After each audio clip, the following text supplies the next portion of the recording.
and welcome to the Lost Archives. My name's Owen, and I'm the Dungeon Master of this ragtag group of heroes and adventurers. Hi everybody, I'm Claire. I'm playing Mira, who's a Dragonborn Sorcerer, half red dragon, half silver dragon. Originally was a bit of a politician, and now has joined the adventuring life, probably to a greater extent than she ever expected. Hi everyone, I'm Michael. I'm playing Lockie, a Warforged Artificer. Originally was part of a flying castle, but I've since left and resumed an adventure with my now friends. Cool. Hey guys, I'm Jared, and I play the character of Jin. He is a level 6 Lore Bard and a level 2 Hexblade Warlock. I'm currently an associate and ally of the Tempest Guild, and I'm helping them in their goal of stopping the Queen of Dragons, Tiamat. Hello, I'm Ali, and I'm playing Shana, the Yuan-Ti Sorcerer, who is traveling with the Tempest Adventuring Guild, trying to find the other half of her soul, who is hiding somewhere away, far from reach. Hi guys, I'm Matt, playing Yervith, the sneaky Wood Elf Ranger and Rogue, who, after a tragic incident in the jungle with his previous expedition, has now joined up with this lovely ragtag group of adventurers and is looking to see what happens next.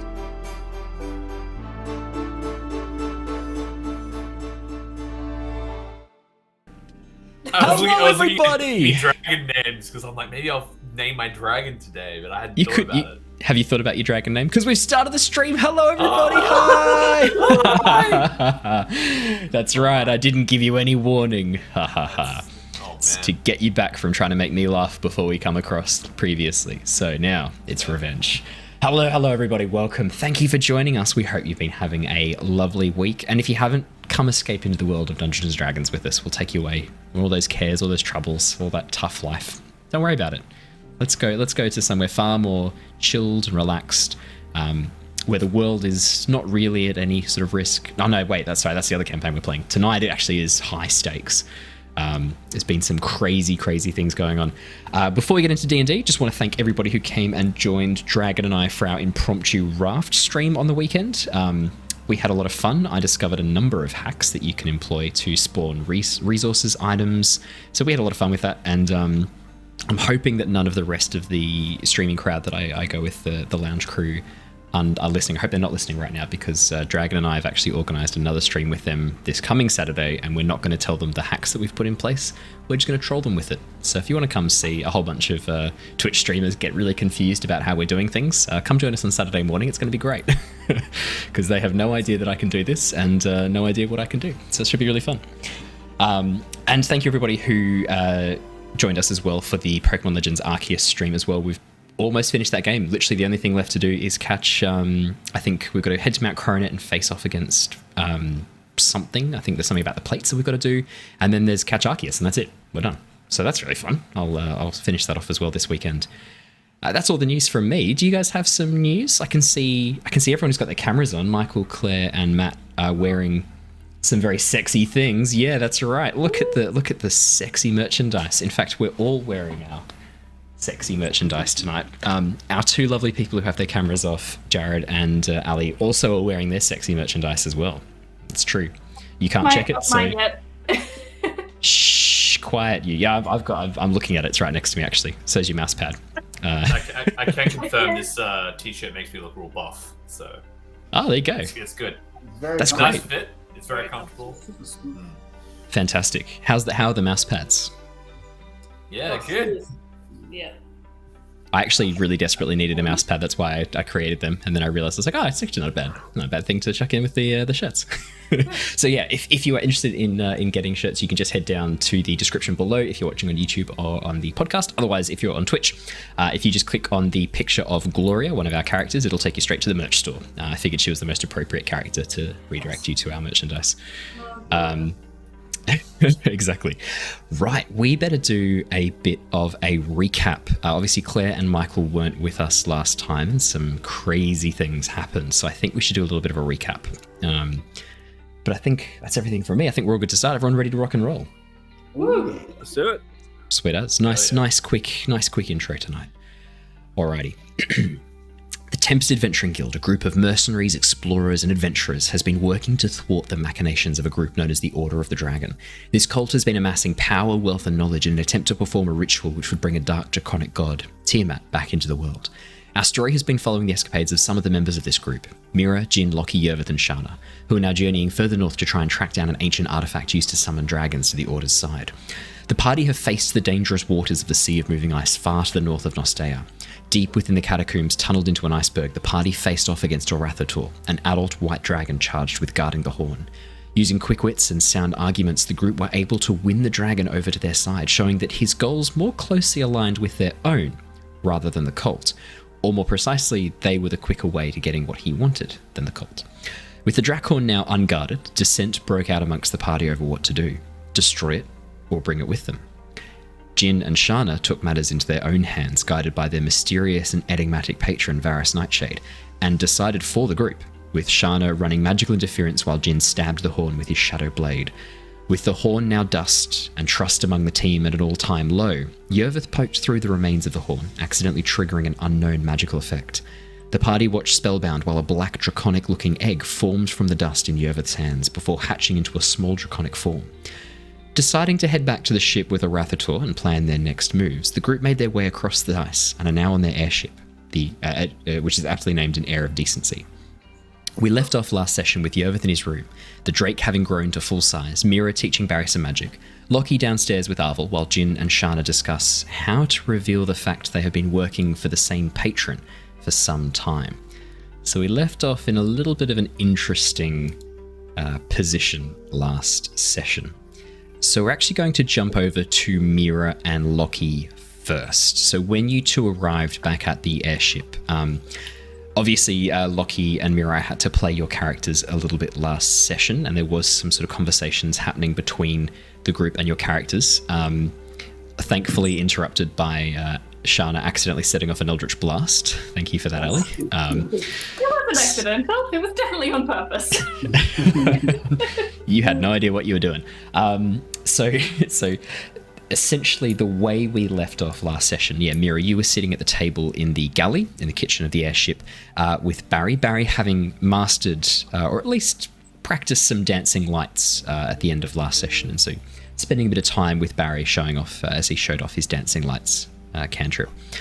Lockie, as you stepped onto the ship, having had a bit of a conversation with Jin and Yervith, you had a bit of a malfunction occur, resulting in your body freezing up. Arvel came up to the upper decks and carried you downstairs. Can I have you make me a Constitution saving throw to begin the session? I can. Always a good way to start a session. Absolutely. Always a good way to start a session. I'll have everyone make me death saving throws, the better way to start a session. No. 12, Lucky. 12 Beautiful. is very average. No, beautiful. 12's perfect. +7, that's not great. You did, yeah. So your actual dice roll was a 5. Lockie, as you step onto the airship, having cast your Legacy of the Giants to increase your size last session, the internal workings within you, something clicks that sort of step down onto the ship, moving from solid ground to unstable surface. Part of your memory core shifts ever so slightly, and you find yourself thrown back, memories flooding through your databank that you previously did not have access to. You see Skyreach, the castle that you spent many decades on, as it was back when you were first constructed. This beautiful, intricate work of giant construction. All around, clouds gather about it, clear blue sky, and the bright blazing sun high above. You're standing out on the courtyard of the lower castle keep. You can see a number of other constructs, similar to yourself, other giant forged, moving around. No two look alike, all are works of art, like yourself. One appears to be made of living crystal, moving and clinking as it steps around the castle way. Another, clockwork like yourself, but much larger, on 3 rolling wheel-like appendages, trundles across through a large open doorway. As you look around, this place feels familiar. You remember this. This is your home. As if waking from a dream, you now find yourself back in a familiar landscape. What would you like to do? rest off as the big one trundles past me. Hello there. What language? No. You say that I'm not going to ask you what language. You say that in Giant. And you find yourself surprised that you're speaking in Giant. As you sort of go to say in Common, it just comes out in Giant. The construct, this large three-legged tripod construct on these sort of like tank roller wheels, the upper body rotates in place. The wheels stay in the same orientation, but the upper body rotates around to look at you, and you see that the faceplate of this construct, the faceplate of this giant forged, is a blank slate with an illusionary humanoid face projected onto the front of it. Greetings. How may I assist? Well, I was wondering how the weather was going, because I fear we're going to need to change direction, and I don't want to put overstrain on the side. The forecast is for clear skies for the next 7 days. Mild rain on the 8th. We should be fine to proceed as normal. Excellent. How are you running? I'm running at optimum capacity. Oh, good. So you repaired that leaky faucet. That's excellent. The face looks at you confused. I was damaged. I have no record of this. Oh. I must be misremembering. I apologize, my friend. Perhaps you should head to the construction chamber and ask for a diagnostic. No, that's logical. Have a good day. It just nods to you and continues trundling, the upper body, the torso moving back into position as it continues moving forward. The ground beneath you, Lockie, begins to shake ever so slightly, and striding through the large courtyard in front of you is a giant. Easily 14, 15 feet tall, pale blue skin, long flowing white hair that sort of lifts and moves as if being tousled by the breeze. You see a female form, dressed in elegant flowing furs. She looks confused. She stares down at this massive slate. Again, these projected images on the surface of it, and she appears to be interacting with them almost like it is some sort of, for real world equivalent, like a touchscreen computer, like a tablet. But it's this massive like black slate of rock, this dark obsidian crystal slate, and these illusionary buttons and graphs are appearing in front of it. She's interacting with them. She seems troubled, as if focusing on something else. And as she strides up towards you, she only sees you at the last minute, pauses and looks down and goes, "Oh, apologies. I did not see you there." Oh, not a problem, revered one. Revered one? Lockie, you have no need of that title, so... She looks very confused. I must be misremembering. Goodness. Yes, of course, Valerie. How goes things? He looks very confused, bends down, and holds up the slate in front of you.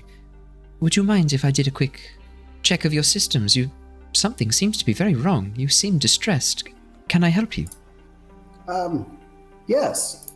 I guess this is the second time in so many seconds that I've misremembered. I fear something is wrong. She pulls out a section of the slate, this shard of crystal, and passes it to you. Place this near your core, please. Okay. Hold it close to your core. She begins sort of interacting with this dark slate, these sort of strange sounds coming from it, and you begin to feel this strange warmth emanating from this shard of crystal that's been placed next to your core. After a few seconds, she frowns deeply and looks back at you. Something is very wrong. I'm concerned. This is all a simulation. None of this... And as she turns and looks, the castle begins dissolving around you into pixelated squares. Not again. Whoa. Lockie, your memory banks weren't meant to do this. They...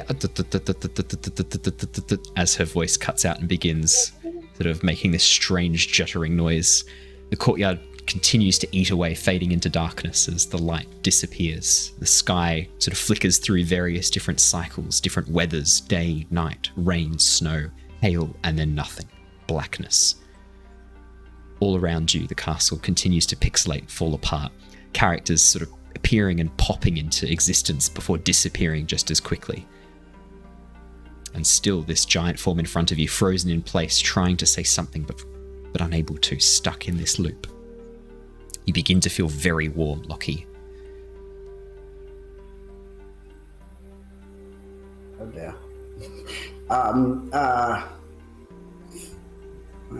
Could I try and make myself larger to disperse heat?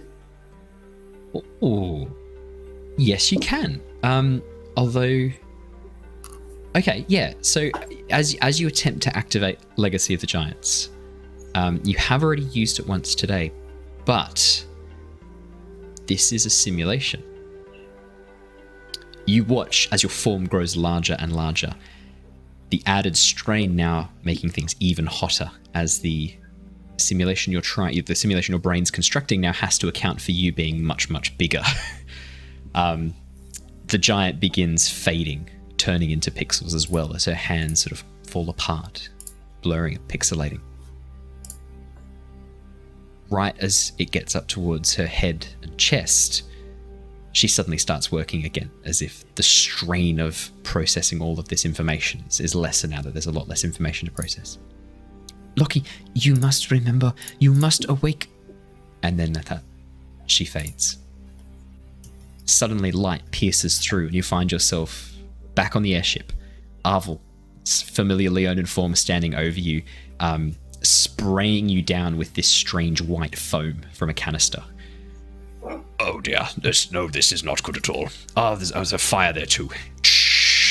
Trying to spray down as he's basically casting essentially like frostbite from his hands, trying to like cool you down.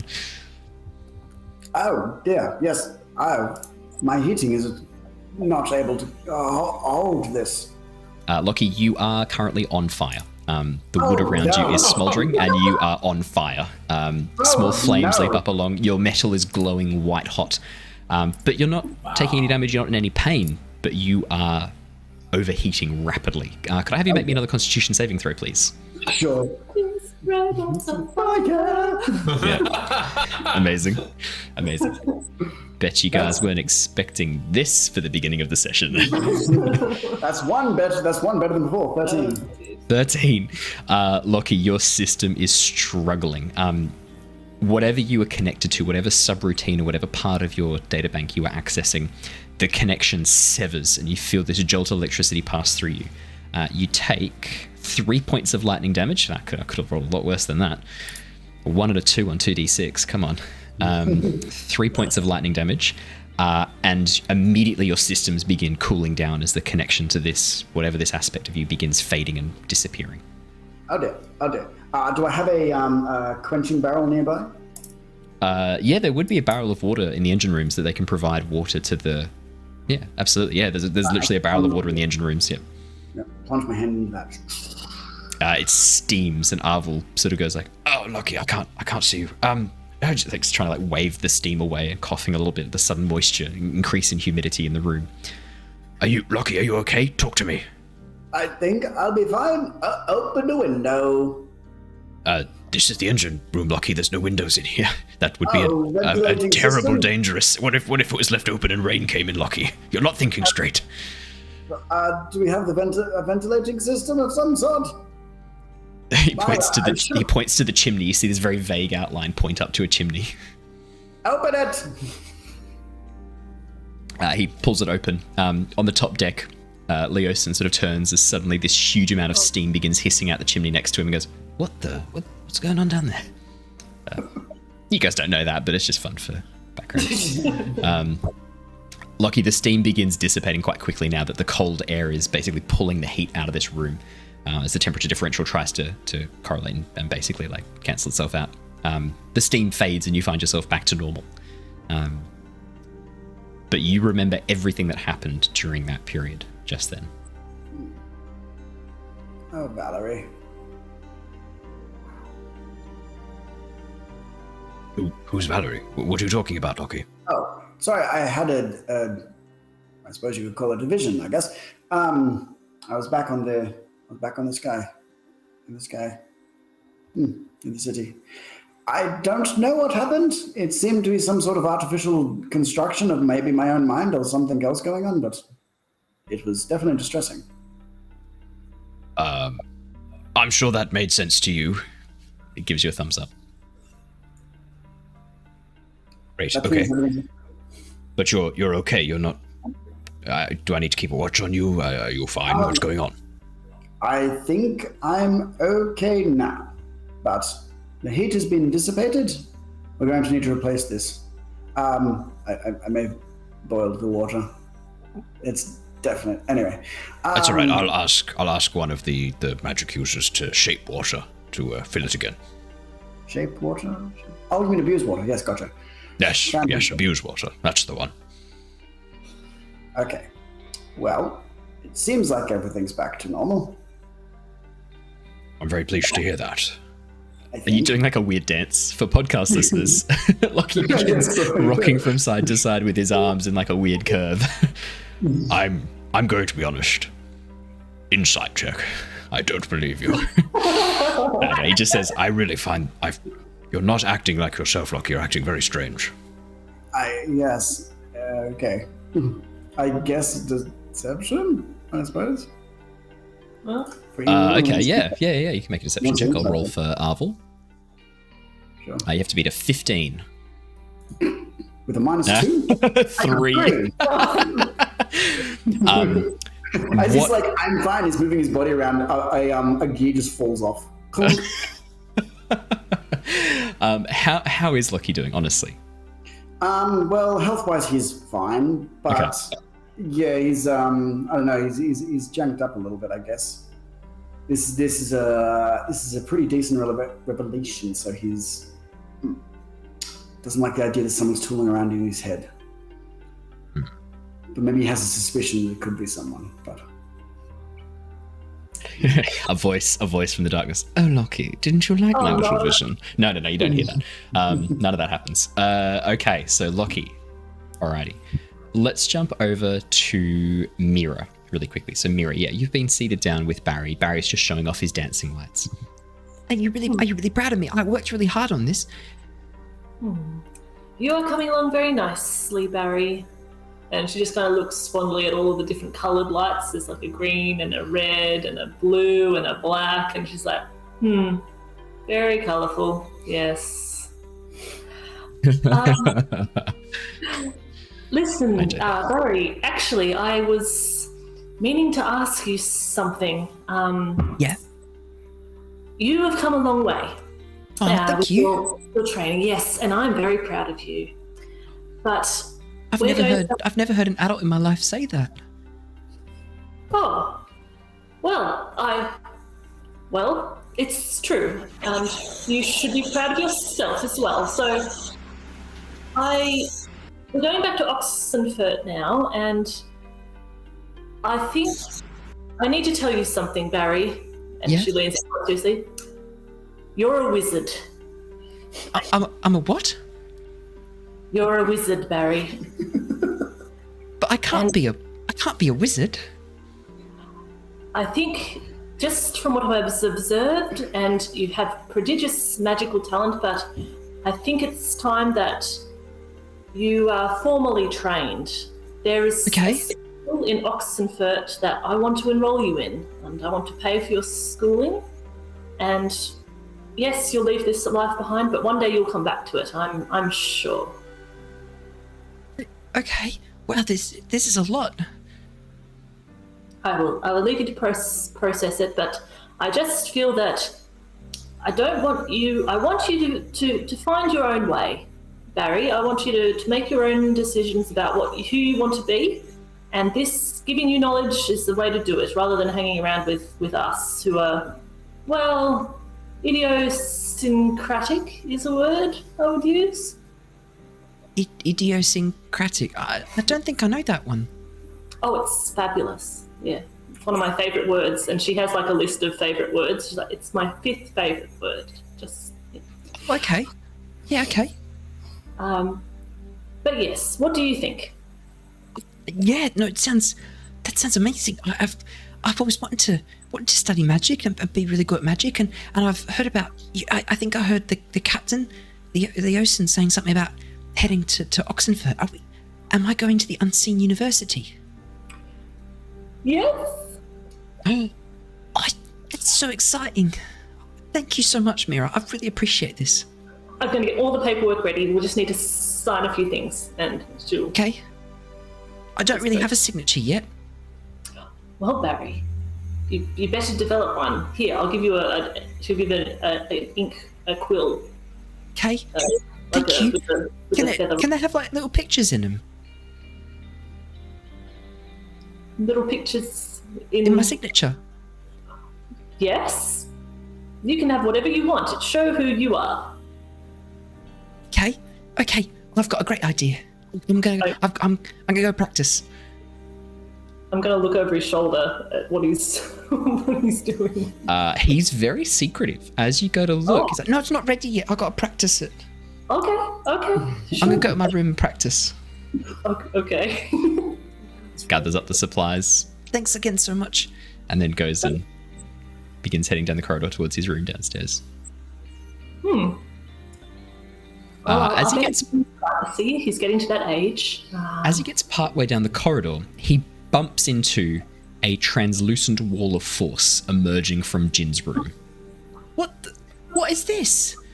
And then he like scoots around the outside of it as it just passes through into the corridor and begins like pushing around. It goes like hitting on it. So weird. Won't be able to do this spell.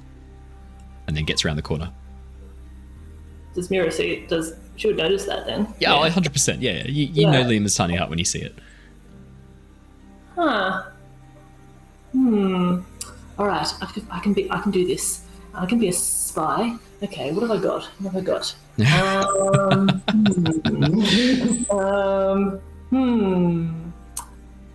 So it's covering the door? So it's like part of the door, and it pushes into the hallway a little bit, just based on its size. Okay. Is there... Wait, on this deck... Yep. Just gonna do something crazy. Are there portholes to the bedroom? Yeah, each bedroom has its own window. Mira would like to go to this. I think it would be this. Oh, this is her. No, this isn't her room. This is whose room is this? I believe that's Shana's room. Okay, so she would like to go out here and then try and like crawl around so she can spy on what's going on inside the room. As you get to the room, half of the room is taken up by this dome of force pushing through the wall, like apparating through the wall, and because it's summoned in the space and it sort of goes around objects. And as you try to get to the window, it is blocked by this dome based on its size. Sorry. So does that mean that it would probably extend beyond the window? Yes, you get the sense it extends beyond the window outside. Okay. I need to find out who's... I'm going to do a head count. Just going to go run around and do a head count to see who's... It doesn't take you long to realise Illyrian / Jin and Shana are missing. And it is in Jin's room, so I would say that it doesn't take a huge amount of detective work to figure out, potentially. And also Jin's the only one who knows this spell that you know of, so there's a few clues that it's Jin. I'm putting it together. I'm putting it together. Mira's okay. Okay. I guess she'll go and find. She's going to go and find Yervith, actually. Okay. Yeah. As you head downstairs, Yervith's door is closed, and from inside of it, you can hear sort of soft voices. A soft voice that you recognise as Yervith's talking to something that's making these sort of strange crooning noises every so often. I'm going to listen at the door. Make me a perception or investigation check. Yervith, would you like to describe what's going on behind the closed door with you and your Drake? Yervith is probably... Like, how big is the Drake now? The Drake is the size... It's just a little bit bigger than a Labrador. Mira's rolled a natural 20 for her investigation for a total of 24. Yervith, whatever you say, Mira, you hear this. So, I would probably be... I was imagining Yervith like on his back, like with the Drake up in the air, just being like... Oh, it's a wee bit big for that, Drake. Yeah. But if it's a bit big, I'd probably be like, I don't know, just like, oh... Wow, you've gotten quite large. Well, what else can you do? What do you have a name? I don't know. Is that a thing? It looks at you quizzically again, as if confused by the question. We'll have to work on that.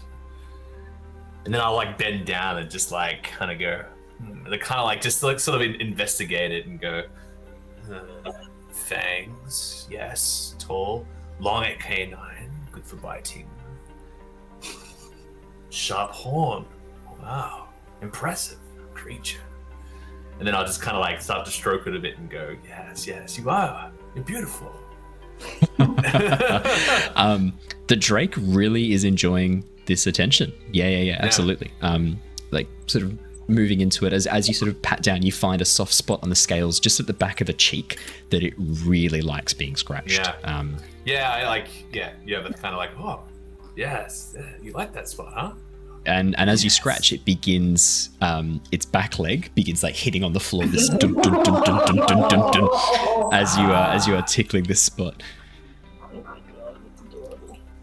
That's good. Yes. Look, nice. we discussed last session. This is Yervith's emotional support animal, and I am feeding into that hardcore. Oh, yeah. I love that. It is actually his emotional support animal. Yeah, 100%. I love that. Yeah. I love that so much. You pretty much just hear Yervith like playing with his new pet, pretty much. Yeah, and like talking to it. Like this is probably the most animated you've heard Yervith sort of chatting. Probably in a while. Emotion in his voice.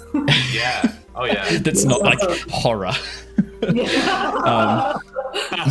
Yervith sounds happy. It's like there's a brightness to him that you've not seen before.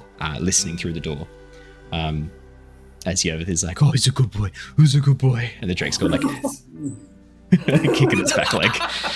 Yeah. Big eyes like lolling around, tongue like, oh. It's like, and probably interestingly to know, it's probably like alternating between like draconic and common. I imagine like still getting used to that. Absolutely. Yep. Yeah. So it's probably mainly draconic, with maybe a couple of common words here and there. With an investigation of 24, Mira, the draconic that Yervith is speaking in, it's a very old form of draconic. It's a very, like, it's almost the equivalent of someone speaking very formal English. It's a very formal old dialect of draconic. Still very easily understandable by anyone who speaks draconic, but like you haven't heard this. You're particularly attuned to it because of your work in politics. Like that's how you're able to notice this, that this is kind of what's used in legal documents and things like that. Like very formal, very precise draconic that is not commonly used nowadays amongst dragons or dragonborn, and especially not other races. Okay, that's cool. Yeah, I think Mira will still she'll hesitate, and she'll just like and she'll like knock on the door. Yep. You guys have got this. Sorry, there. carry on. Hello there. She'll just like peek around. What is it? It's Mira. I'm not disturbing anything, am I? No, not at all. I was just I sort of like move out of the doorway a little bit, and the Drake is probably in the room. I'm just like, I was just getting to know the little Drake here a little bit. It's also new and exciting, and just look at it. Isn't it beautiful? We spend a good 5 minutes just watching the Drake. Mira, the Drake is now green. It was definitely black before. Right. Yervith's eye color has also changed to green. I like look at you, and my eyes are like draconic slightly with the slit pupil, and I'm just like, isn't it beautiful? It sure is. Well, actually, it is absolutely beautiful. Has it changed to any other colors? No, it just changed to green recently. Don't know exactly why. I'm still getting the hang of it all. I think maybe it can change its colors. It was black, now it's green. Right. Yeah. So that's two. I don't know if it can change it to any others. I'm gonna bet that it can. Yes. Yeah, that's what I'm thinking too. Interesting. Listen, Yervith, I wanted to thank you for spending with me in that cavern. Oh, well, thank you for acknowledging that. I couldn't let you go out there on your own. I appreciate that. I was not sure how that was going to go, and it went better than expected. I think the whole thing did. But I think you understood as well what I was trying to say, and in my mind, this situation here with the, and she points at the Drake, this is what we can accomplish, Yervith. This is what we can offer as an alternative. This is wonderful. This is... Yeah, a different way. I think I understand now. I take a little time and I look at my hands and I'm like, the path forward must be a peaceful one. These hands are red with blood from my past, and if we can forge a future that is more peaceful for all, I think that's what's important. I haven't told you this, Mira, but back in the jungle, before I met you, I was watching you in the village. Those lizard folk, I could see something in you even then. You have an air of destiny about you. Yes. Well, I need to embrace this a bit, and I think I'm ready. But I think that this was all a turning point a bit, and I appreciate that you understand where I'm coming from. You know how brutal people can be. Of course. And dragons, especially with their power. But just because someone has power does not mean that they need to be brutal. Indeed. I believe I walked that line very tightly before. I've seen both the dark and light. Now, when I look at this one here, I can see a better future, perhaps. Mm-hmm. That's right. The connection you have with this dragon, this Drake. This is unique. This is old, an old connection that I think we can bring back. Yes, I agree. I think now it's, for all my life, I've been running and surviving and keeping myself first and foremost in the front of my mind, but now things are different. Things are changing. For the best, I hope. Are you okay if we do go back to Oxenfurt? I imagine that will bring up some difficulty. My memories of Oxenfurt are hazy at best. I know I spent time there on the streets. It was not a good time in my life. I don't know why I was there or how I ended up there. But yeah, I think I'll be okay. And I look at the Drake and there's a wry smile that sort of just crosses my face. It is easier to do these things with a companion, I find. Yes, I think so. I think it's time to let more people in, and I think I'm ready for that. Well, you will be welcomed as a full member, if you wish, of the Tempest Guild when we get to Oxenfurt. I think that'd be good. I've made a badge. You have? Really? Yes. Oh my. Oh, it's marvelous. Yes, I should just... Yeah, and I oh, wow. I'll have to make like a collar or something for... Outstanding. Does he have a name, she? Do they have a name yet? No? Well, I've been thinking about that actually. I look and at the dragon or at the Drake. I believe.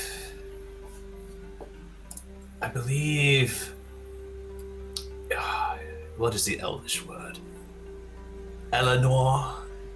In English, it translates to, or in common, it translates to star blaze. Ooh. That's cool. Can you type that for me? I'll add it to the Drake's token. Yeah, absolutely. That's awesome. That's really good. Pop that on That this. that is appropriate, I think. Yes. I think so. But there is a small matter that I was hoping that you might be able to help me with. I tried to find out what Jin and Shana are doing. They're in their room and they've cast Lehman's tiny hut. I realised that I can't get around it, but As you're saying this, Mira, Lockie steps out from the engine room. Literally, that timing works out perfectly. Well, that was uncomfortable. Lockie. Hello, friends. Lockie. Yes. Good to see you again. Are you feeling better? You froze up back on the deck there. I wasn't sure. Yeah, I was having still cognifying what it was. It was either a flashback or a flash forward, or no, it was definitely back. But it was some sort of strange thing in my head that wasn't entirely real, but also was a memory. I think the events in the cabin there were pretty trying on you, with everything that went down with the horn and Yes. as Mira is now mentioning Jin and Shana, things seem interesting between them. What happened exactly down there? I thought that, it wasn't the plan exactly, but it was effective, and look what it's resulted in. Fantastic. But what happened down there? My assumption was we're going to do it one way, and then it didn't go that way. So I guess I tried to pivot and help by casting Shatter, and then I was counterspelled. That's what I remember. By who? By Shana. I still talked to her about that as well, but I was, yes. So I don't know. There was too many things that were changed too quickly, and I guess I got my gears twisted just a little. I suppose things have worked out one way, and there's nothing we can do now. But No, it's not. trust me, from experience, I believe we should be more of a united front on these things. I don't want this to cause any divisions between the group. I've seen you know what happened in the jungle. I've told you it before. Yes. Is that because you got divided? Among other things. The group was large, and when you're out in the jungle for a period of time and unsuccessful with your mission, certain mindsets switch to treachery, mutiny. Mm-hmm. They weren't happy with the demands of the captain. He was dogged, wanting to find the ruins of the city. Lost sight of those connections. Indeed. They became weak from the inside. I believe that's also what contributed to their downfall. Yes. Unfortunately. Wise words, my friend. Wise words. And if we are going to get some more support for our particular way forward, we will need to be united. I agree. Indeed. I believe it is the best course of action. I agree. The thing that worries me, though, is that I'm not sure if you've picked it up at all, but it seems that it's possible that the other two are playing from a different set of, motivations, perhaps? Something certainly feels off about them. I can't quite figure it out. There is an air about them. I've sensed it for some time. You are both more observant than me. Anything that you've noticed, we should talk. We should have a meeting. Oh, Indeed. that's... Yes, I'll make it. I think a meeting for the next course forward would be useful. Yes. Okay, I'll make an agenda. Yes. An agenda. Yes, I'll take minutes. How civilized. Well, it's organised. Yeah. I think that this would be the best way. Yes. I've been without this for such a long time. Oh, my friend, you're going back to Oxenfurt. It's All of that rigmarole. Oh, gosh. Don't worry, we're very loosey goosey in the guild, though. I pride myself on being, what is it, laissez-faire? Yes. That is not a word I am familiar with. I was hoping you'd be like, I pride myself on being a lazy fair. I was really hoping for the. Really it's like someone who's read, the guide to leadership. Yeah. Oh my god, so good. Well, sorry, you go. Well, no. If you can make it exciting, and I know meetings can be quite boring, and rather not be in them, but I trust you, Mira. I trust you to make it an exciting experience. Oh, okay. I can do that. I'll think about that. But we should have it. No pressure or anything. Yeah. Yervith, has your friend grown? Oh. I swear it's larger than it was last time. Oh, yes. Weirdly enough, hasn't eaten anything. That's strange. It needs... Do you know how large it's going to get? I don't know. An adult dragon can get quite large. So I imagine it would be similar size, perhaps? You feel amusement in your mind at that, Lockie. And the dragon kind of puffs its chest out a little bit and stands really tall. And as Lockie and Mira sort of like bend down and go like, oh, hello, little one. It's cautious, but sensing your feelings toward these people, responds positively to both of them. Yeah, I sort of just reassure them, like, they're friends, it's okay. If it gets large enough to ride, I could probably put together some kind of saddle or harness for you. Oh, well, that'd be excellent. Yes, Lockie. If it comes to that, I'll be sure to let you know. Sensing your excitement at that, Yervith, the Drake begins getting excited too, bouncing around a little bit. Oh, hello. Oh, I think they like that. Its tail whips up against your dressing, knocking everything on the surface to the floor, and then swings around and smacks into your legs, Lockie, pushing you back a little bit. Whoa. Oh, careful, he's a bit fragile at the moment. Are you sure you're alright, Lockie? I am fine, Conk. I love the idea that Lockie says that. It's not something that happens inside of him. Lockie says, I am fine, Clonk. I rush over to you, Lockie, and I'm like, whoa, are you alright? I guess it is okay. I just had a bit of an episode. I'll have to figure it out. Yes. Sometimes I forget just how old you are. Yeah. It's a bit How old are you again? I don't think I've got a number for it, but old. The chronometer cracked down after only 2 centuries. Pathetic. It cut out and no one was there to rewind it, so I have no idea. Okay. It's like okay, what was it? KY was it like the Millennium Bug? Like Lockie's count ticks to 0, and then the chronometer just fails. Y2K. Lockie's that's it. Y2K. Lockie's like internal chronometer. Wow. When he got to like the year 2000 after being manufactured, the chronometer just ticked over to 0 and then fell out. Just that's it. There was a brief period about a week, Lockie, where you genuinely thought you were going to die, and so you're like going around like trying to find new gears, trying to find a new chronometer to switch out, and then when it hits 0 it just drops out. It's fine. Yeah. Well, it looks like there's nothing to worry about. Yeah.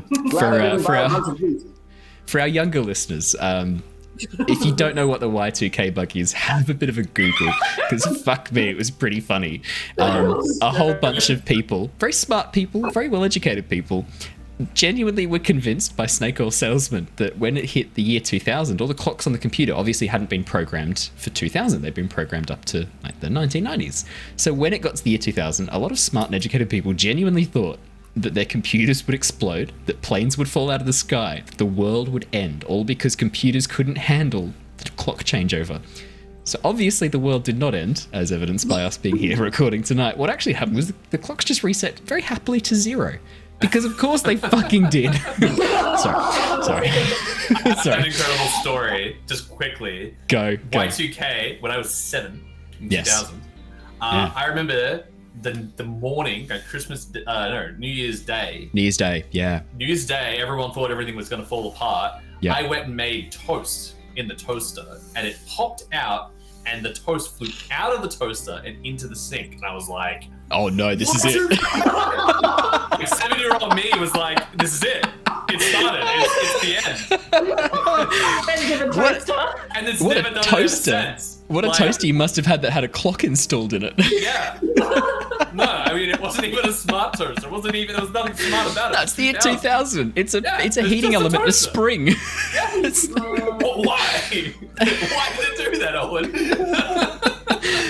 I'm gonna let you in on something. The universe is a chaotic and random place where seemingly unconnected events can occur at any moment. The human brain, over millions of years of evolution, is designed to find and recognize patterns. So what happens when you have absolute chaos and a pattern recognition machine? You find patterns everywhere. That's how people get confused. Your brain's wrong. It's often wrong. Things don't mean what you think they mean. Your memory's not perfect. And just because you've had a thought doesn't mean it's real. No, I just had to get that out of my chest. No. Yeah. Public service announcement. Yeah, just a PSA, quick PSA in the middle of our D&D stream. The human brain's got a really awesome pattern recognition machine. That's basically what it is. Everything you learn, like as a child, as a baby, is this one pattern recognition machine doing its fucking job. Problem is, it's really, really good at it. And the consequence of getting it wrong previously was you might get eaten or you might die. Nowadays, that consequence isn't there anymore, but we still have that pattern recognition machine constantly going like, oh my god, is that a serial killer behind my curtains? Oh no, I just watched a show on serial killers 10 minutes ago. Like it's just it's just the way the brain functions. Or like my toast pops out too aggressively. Oh my god, it's over. The end of the world. No, it's a chaotic and random world we live in. But that's really scary, and people don't like to think that the world's just chaos and randomness. So, Or that our brains are wrong. yeah, the people are very scared of recognizing the fact that your brain is often wrong. Yeah, it's often wrong. Get stuff wrong all the time. All the time. Yep. All the time. Like egg. All the Yeah, like egg. Yeah. For those who don't understand what we're talking about, just before the stream started, I had a bit of a freak out because I was looking at the word dissent, and I was like, fuck, have I spelt that right? I had. But we were discussing words that we've seen written down and think we haven't spelled it right. And Claire reveals that she had an experience where you tell it quickly. Go. I couldn't spell egg. I looked at the couldn't word spell egg. I was like, E-G-G, E-G-E, E-E-G. None of those look right. And Claire is very intelligent, and her brain did that to her. Brains don't work very well. They try their best, but they get a lot of stuff wrong. And it's okay. That's fine. It's important to recognize when your brain gets stuff wrong and accept it. Cool. PSA. So back to D&D. Perfect segue into when things are wrong and you don't realize it. Jin and Shana, that perfectly aligns with you two inside your little bubble having your discussion. That timeline works perfectly with the end of your discussion last session where you're basically like, okay, Varys isn't giving us any direction here. He's not saying we can't say anything. He's not saying we can. It's up to us. That's where we left off last session. So you two are in your little Liamon's tiny hut. What would you guys like to do? You have seen Mira walk past and go down the stairs. You've seen Lockie be carried downstairs by Arvel, and you've also seen Yervith head downstairs with his drake. So you know they're all downstairs. You've seen them walk through the bubble. I think we're going to have to tell them at least something. What are your thoughts on the matter? Yes, I agree. At least something small. Give them something. Something to reach forward and potentially trust us a bit more. I'll let you take the lead on this one, Shana. Not looking forward to this conversation. Just take a deep breath and I'm sure it'll be fine.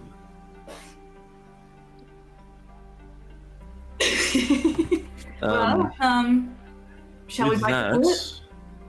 I'm going to drop the Lehman's Drop the tiny tiny hut. hut. Yep. And then I'm just going to lounge on my bed. So Shana- currently, sorry, no, you go, Ali. You've got this. I was just gonna say, Shana cracks the door open and sticks her head out and then looks left and right to see if anyone's in the hallway. Oh, Shana, don't worry. They will... I'm sure they'll fetch us. Mira looked like she had something going on, some agenda. Agenda. I think that works out perfectly time-wise, as the three of you guys... We both say agenda at the same time, but in different places. In different places, yeah. As Mira, Lockie, and Yervith, and the newly named Eleanor head upstairs, you see Shana peeking out from Jin's room, looking very suspicious.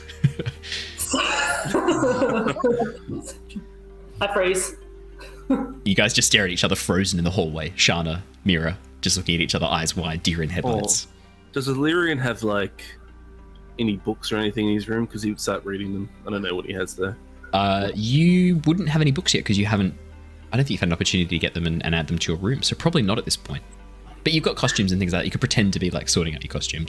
Alright, I'll do that. I'll be in the corner sorting through my costumes. Okay. Because I had them in the bag and I took them out.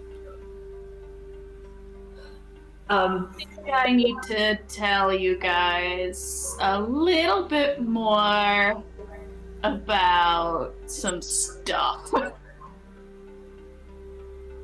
Go all make some tea. That's a wonderful idea, yes. We were going to actually have a team meeting in the kitchen with tea. Oh, I'll make jaffles. Okay, that's my fun thing, Yervith. And she'll just... What on earth is a jaffle? Oh, I'll show you. This is a specialty of a northern Dragonborn. It's, sometimes it's pronounced Jafar in common. Yeah. Oh.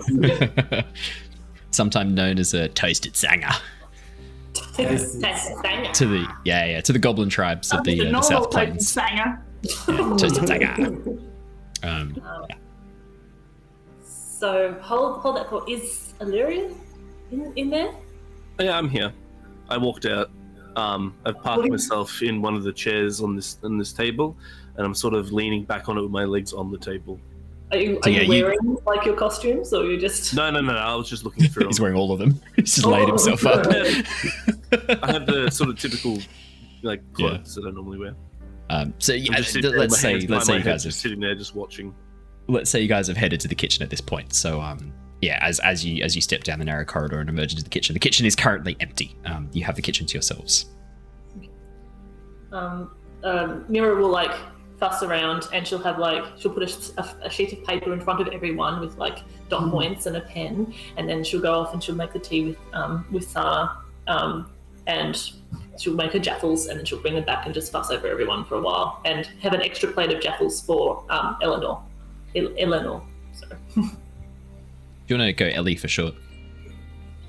Is it Eleanor or Eleanor? Eleanor? You're muted, sorry, Matt. Matt.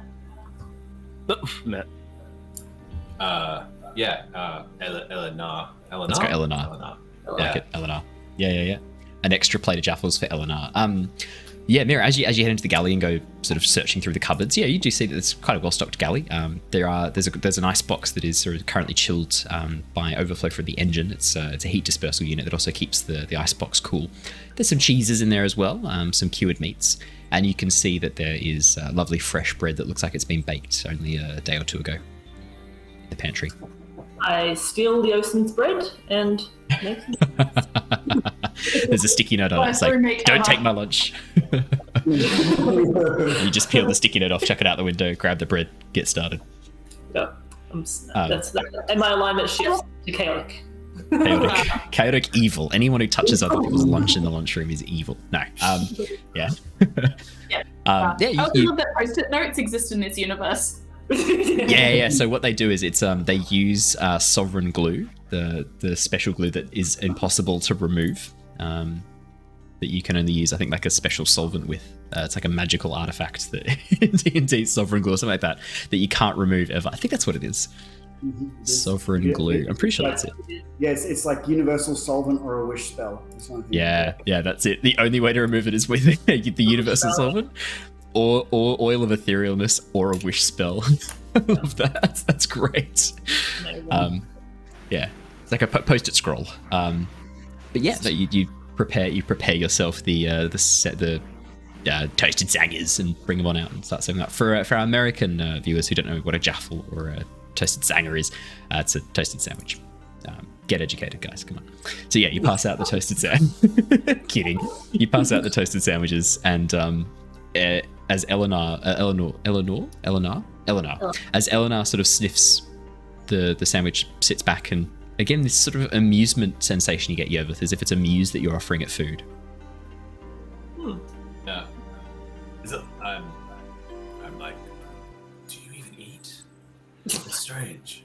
You get this sense of quite an amused response in your mind, and a feeling of affirmative of that, like that what you've just said is true. Oh shit. Oh. Okay. Well, I guess more for me then. Okay. Well, we've still got some things to work out then. Have that, please. Eat your jaffle. Eat something. It opens its mouth, chews it, and it just sort of falls out the sides after a bit. Is there something wrong? Am I doing something wrong? Yeah, I think drakes are carnivorous. Would they eat that sort of food? Well, I tried to give it meat before, and it didn't want it. So I don't know. Maybe meat. Maybe. What was that, Mira? Sorry. Maybe it needs to hunt. Maybe we can do that when we take our pit stop. I don't know if we can really hunt an Oxenford. I have a point of the meeting that I wish to bring up about that, actually. But all right. Oh yeah. Shana was going to open the discussions, and she'll... Mira looks down at her schedule. Opening remarks, Shana. Nulls it up. Call to order. Down at the piece of paper in front of her, turns at landscape and starts scribbling on the paper. Holding up the paper is just written, "I'm not sure if my patron is evil still."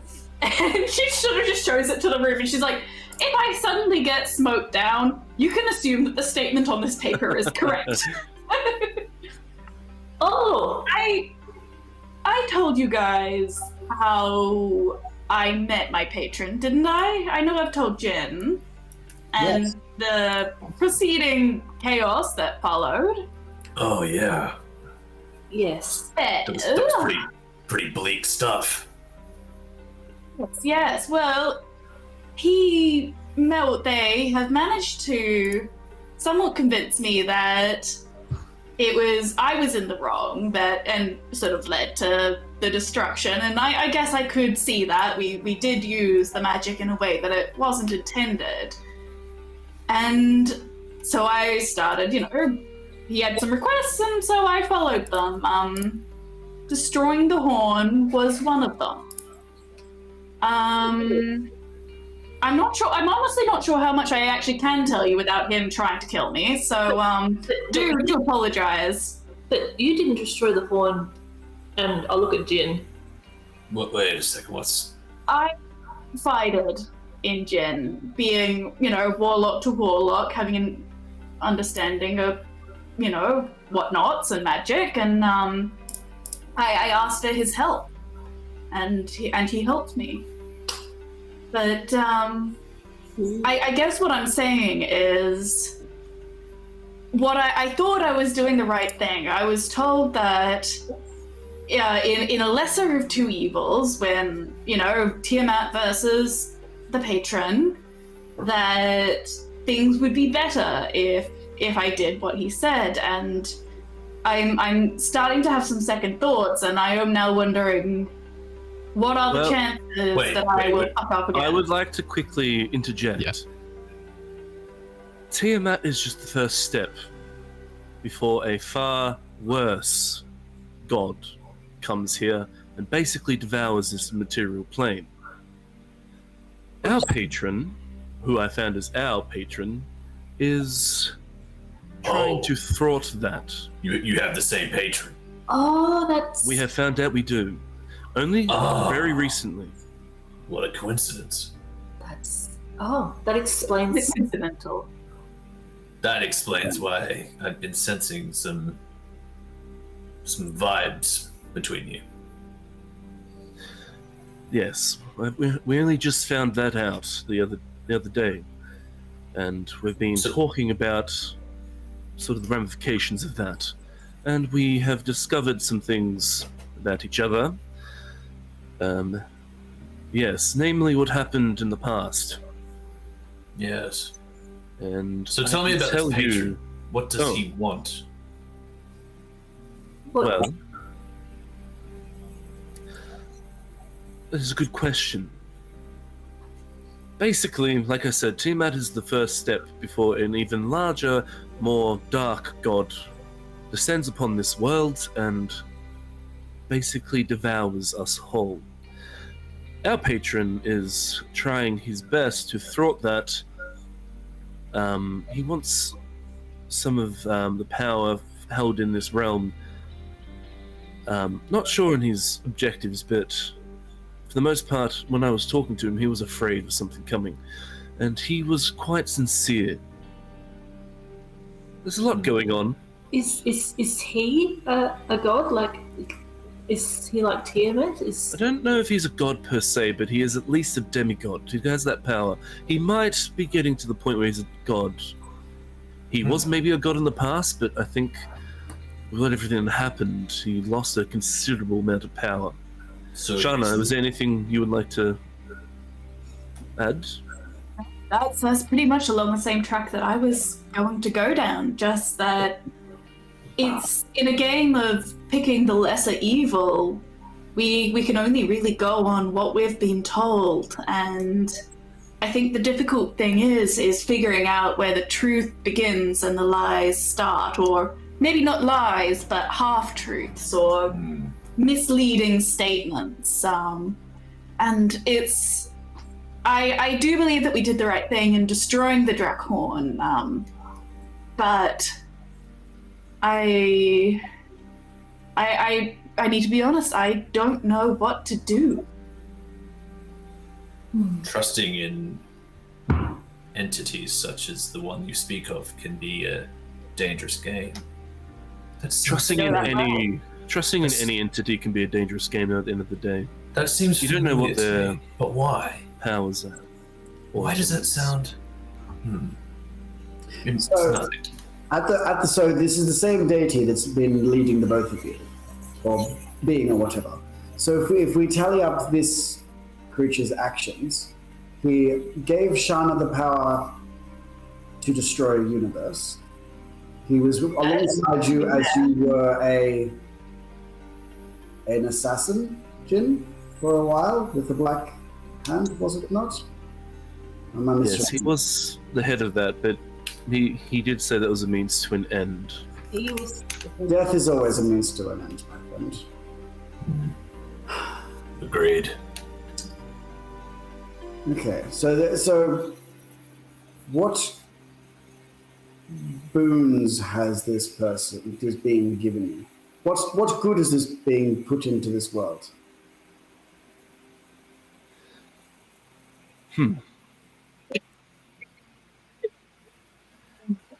Well, you saying something, Ellie?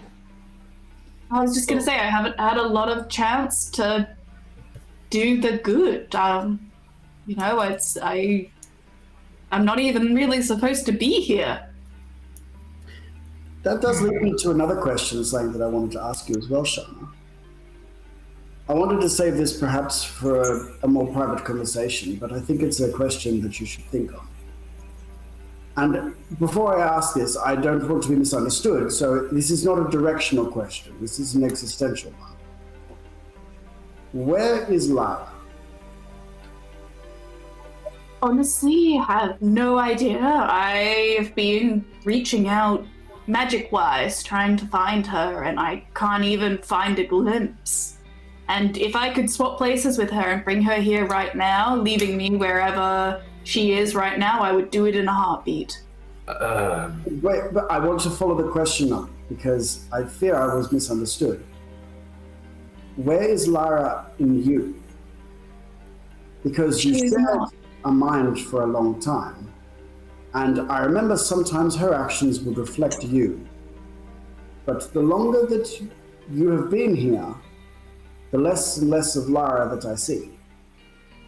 I can't hear her at all. I went from never being alone, always having someone to bounce ideas off and, just be there. And, for the first time in a very long time, I am truly alone and I can't hear her and I can't find her.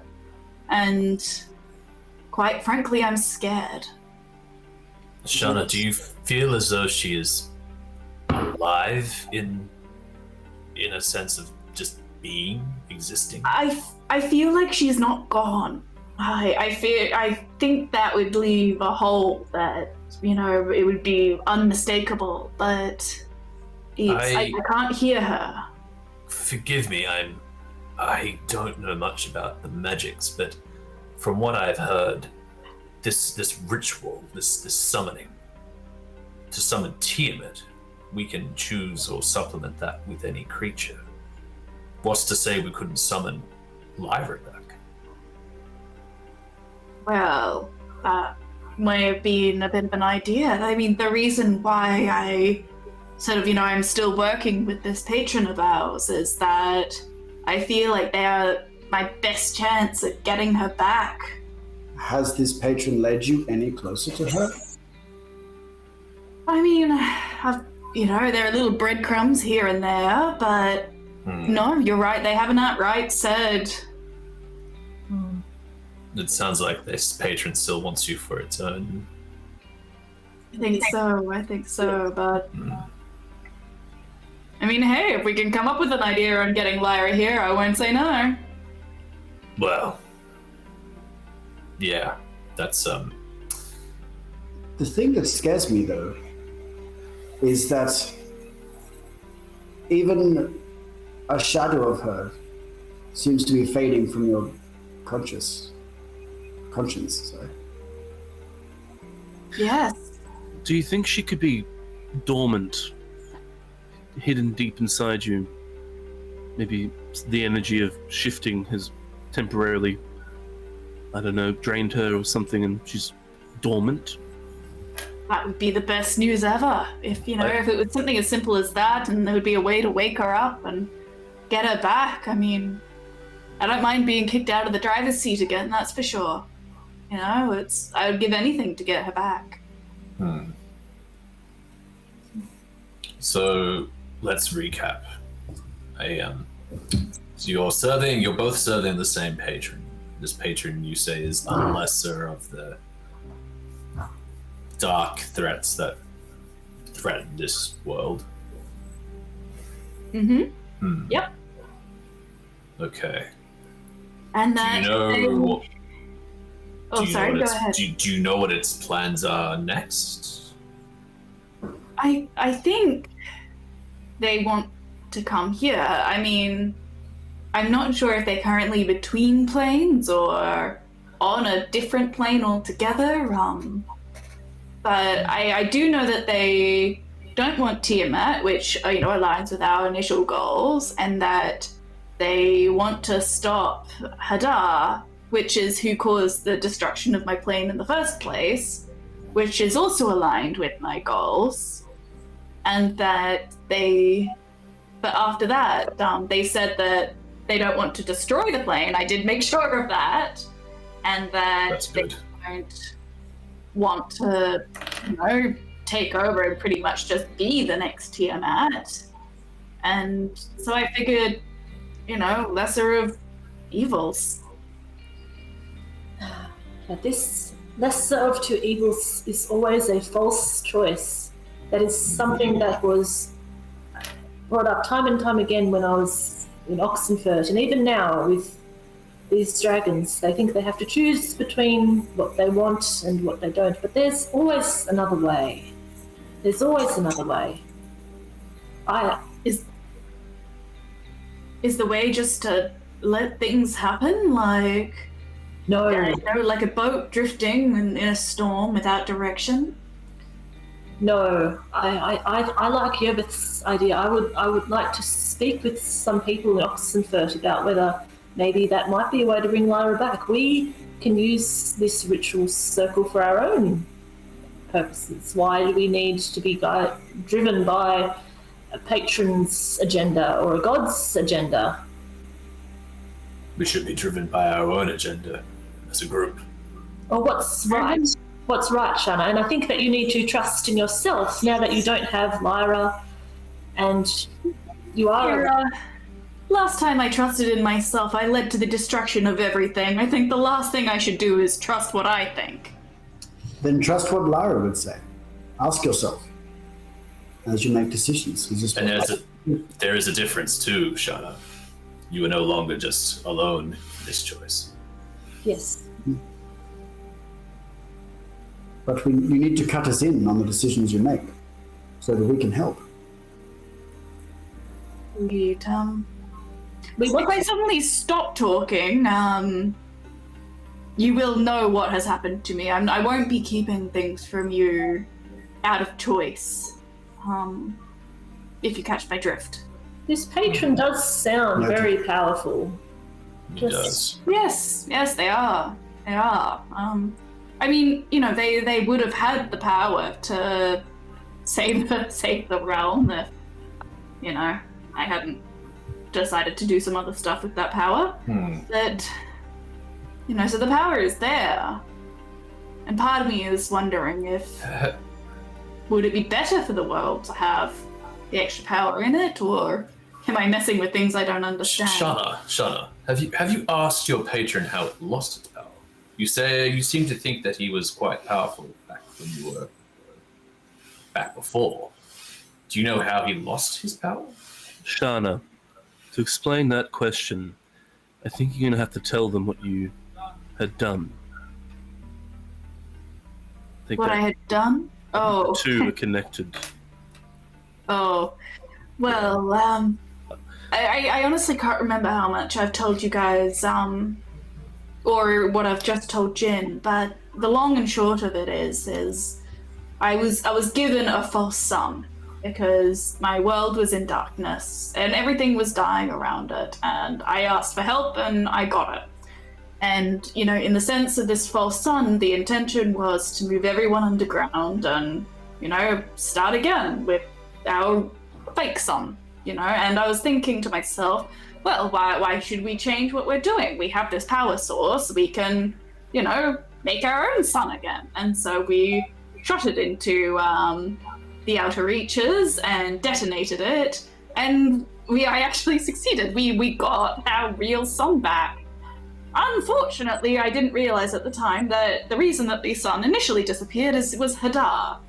And the, sudden appearance of all this energy summoned him back, and he consumed everything. And the patron did actually save a fair few number of souls by pairing them up with willing people, the same way that I was with Lyra.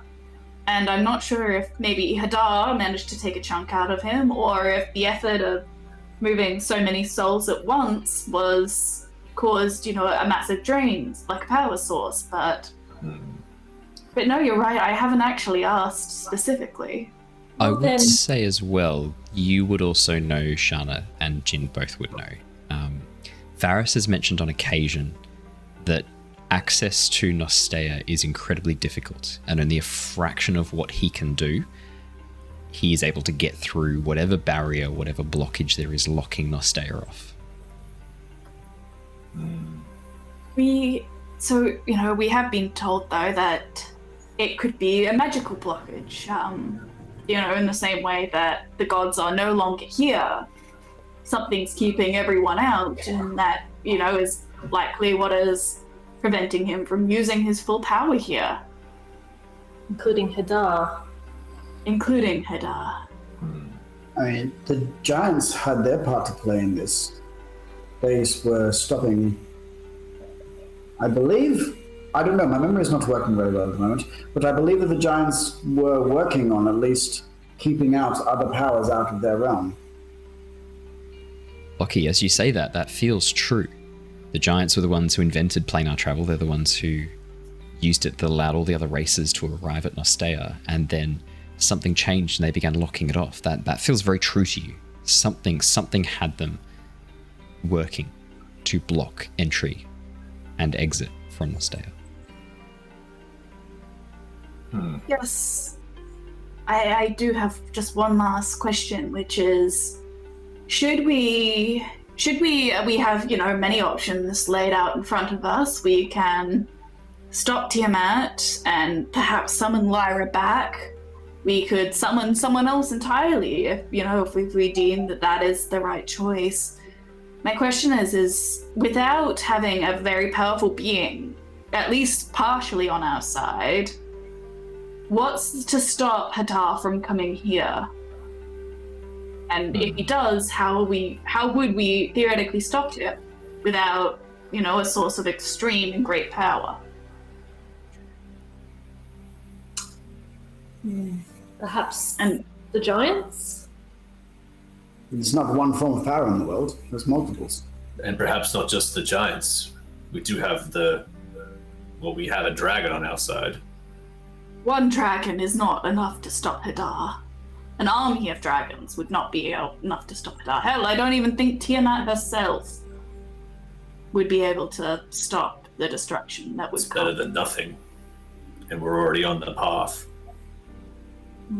Well, I guess what I'm asking is, do we let the patron come here in thought that maybe they could save us from Hadar should he come here?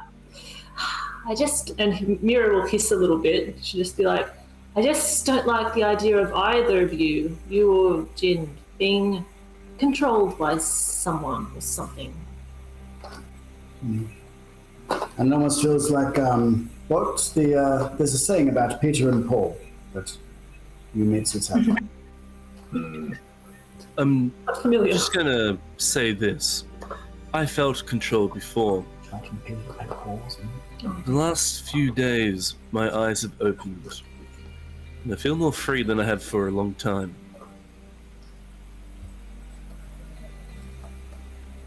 Is that the power, though, or is that you making decisions for yourself? I am familiar with both. Not the power. That is because I have finally found out things that changed my whole perception on things. Hearing about Shana's backstory and everything that happened with her universe sealed a lot of things for me. Things that I was going down a different path. But now I see clearly. And Now I'm that able they're to free. afford myself. Very true. Yervith is going to insight check that. Because that's You a very can, but powerful... I feel like I'm the way I've no. I think Yeah. I'm not lying. No, I think Jin does believe Yeah, that. he believes it. Yeah. Oh, I know that. You can insight I'm check still that going for to do sure. it. Yeah, that's No, fine. your character would natural 1, Oh, but wow. 12. I mean, I don't know how he Jin takes is it hard to then. read. Jin is hard to read. But you don't get any sense of deception coming from him. Question, Owen, Yeah. would that change his perception of me if he got a nat 1 and I'm like spouting what I think is what I believe is true? Would he actually be skewed to me maybe hiding something? I don't know. So you it's can't all- really I crit don't get fail on ability checks or anything like that. It's really only it. Good point. It to is hit, 12. to be honest. Yeah, so it does come out as a 12. I have taken just that wondering, into 'cause consideration. That's a really good Yeah. question. Not even for this time. If someone's actually speaking what they think's the truth, and someone rolls poorly, does that mean they take the opposite? To Yeah, that? if you get below a 5, then exactly right. Yeah. So for example, you had roll below 5 for his insight. He would actually, I'd say, hard to read. You're not sure he's telling the truth, but because he's got 12, so he's above a 10. Hard to read, but you don't get any sense of deception from him. You don't get the feeling that this person's lying to you. Yeah. Yeah. Yeah, I sort of just take on what Jin says and sort of nod, yes. If anything, we should be more transparent with our secrets So, moving forward. not wanting to stir the pot after you guys have all been really understanding with, the fact that I didn't really tell you everything initially. Mira, I'm a little bit concerned. You also haven't quite been yourself lately. Oh, I just sipped my tea.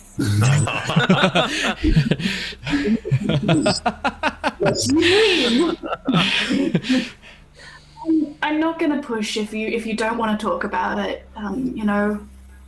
It's on the topic of being open with secrets, but I also understand that you do need to hold your cards close when you need to sometimes. But at least I know I have noticed a little bit of a personality change. But also, is your magic all right? As in, everything's working the way it always has? No, actually. No, and I completely understand why you would be suspicious of me at the moment, but... Not suspicious, but it has all started, or at least, what I remember, the major changes have sort of come after you put that necklace on. Yes, it's... I spoke when I was at Oxenford. I spoke to my mentor, and we realised that it is not something that I can now remove. It is my affair. And that was frightening. I was scared, Shana. I was scared. I was losing control, and I was very scared. But I've just since the ice caves and everything that happened, I think I need to embrace it. Just because I have this power and destiny, and she'll look at Yervith, it doesn't mean I can't make my own choices. And it doesn't mean that I can't use these things how I want to use these, just because there are these big ideas out there that polarize us. I think there's my own choices. So I did go through a bit of a stage, I'll just say that, but things are different. My magic is different, and I will need you all to check me, just like we'll keep an eye on you. It's not keeping an eye, I don't like this, and she'll tap her eye. We're looking out for each other. I prefer that. How about that? Well said. That sounds better. Well, did anyone else have any meeting agenda topics they I'll check this. Wait a minute, I'll check. On the We've gone completely off the agenda. on the note of not keeping things hidden, I had a malfunction before. And it seems that there's more memories of mine that I need to uncover. I'm not.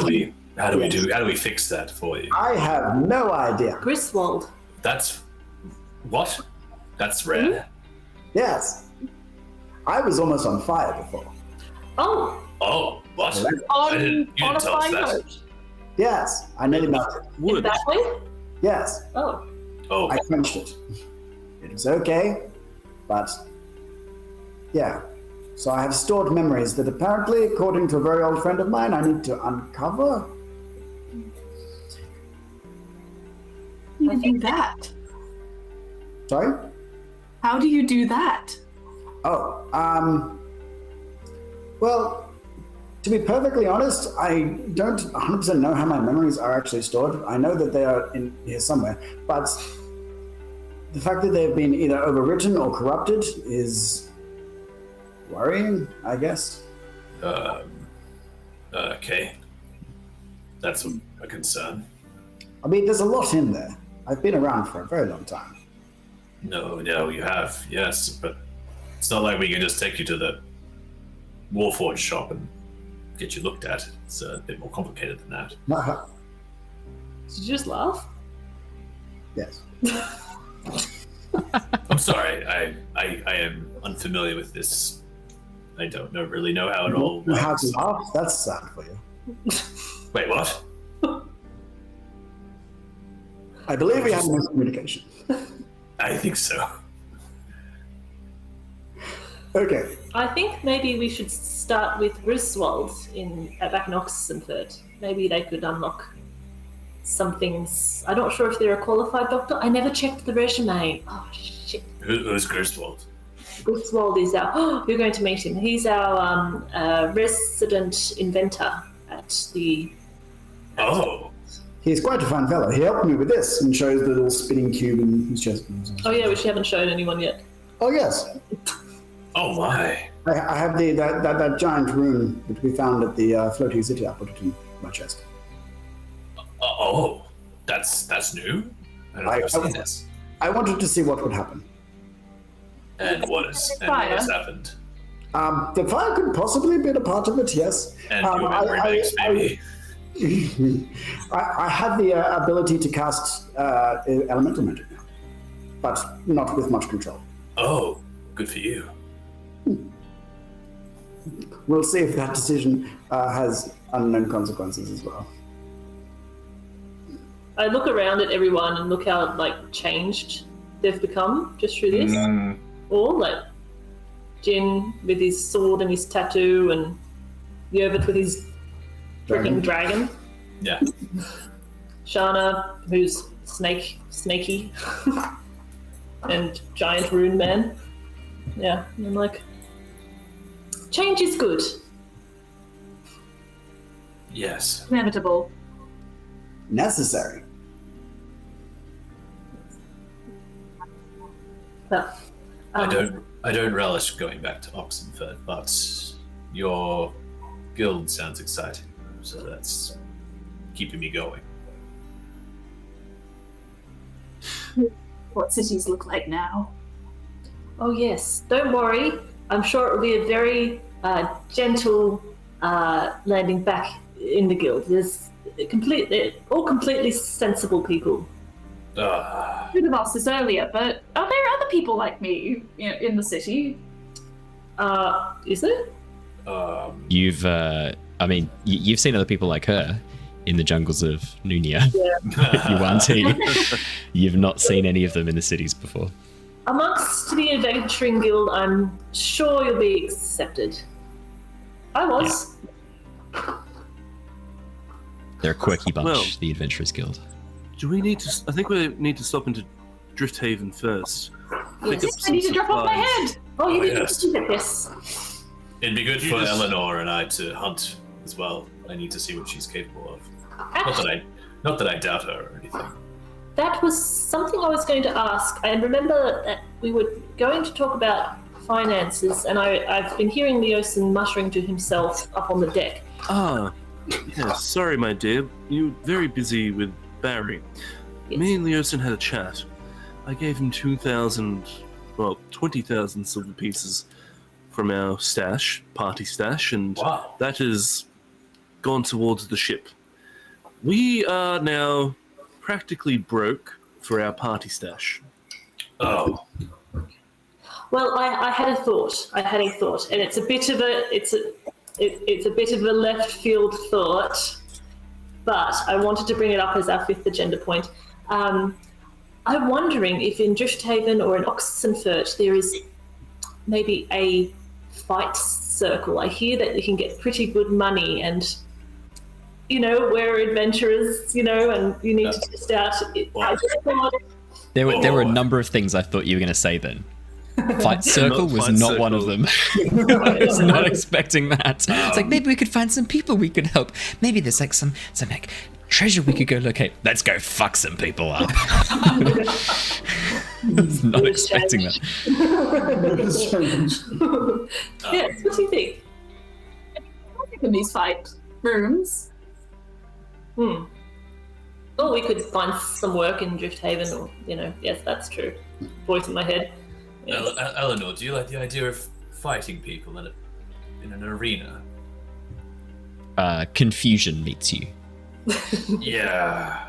I don't think she realizes what an arena is. Neither do I. What? I've just heard about this. It's a thing that adventurers sometimes do. Where did you hear it? At the Oxenford Adventurers Guild, yeah. I thought you were supposed to talk about it. Oh, really? Oh. I don't know. It's the first rule. With that, I think we should go to Drifthaven then and have a look at these arenas of yours, Mira. Yes.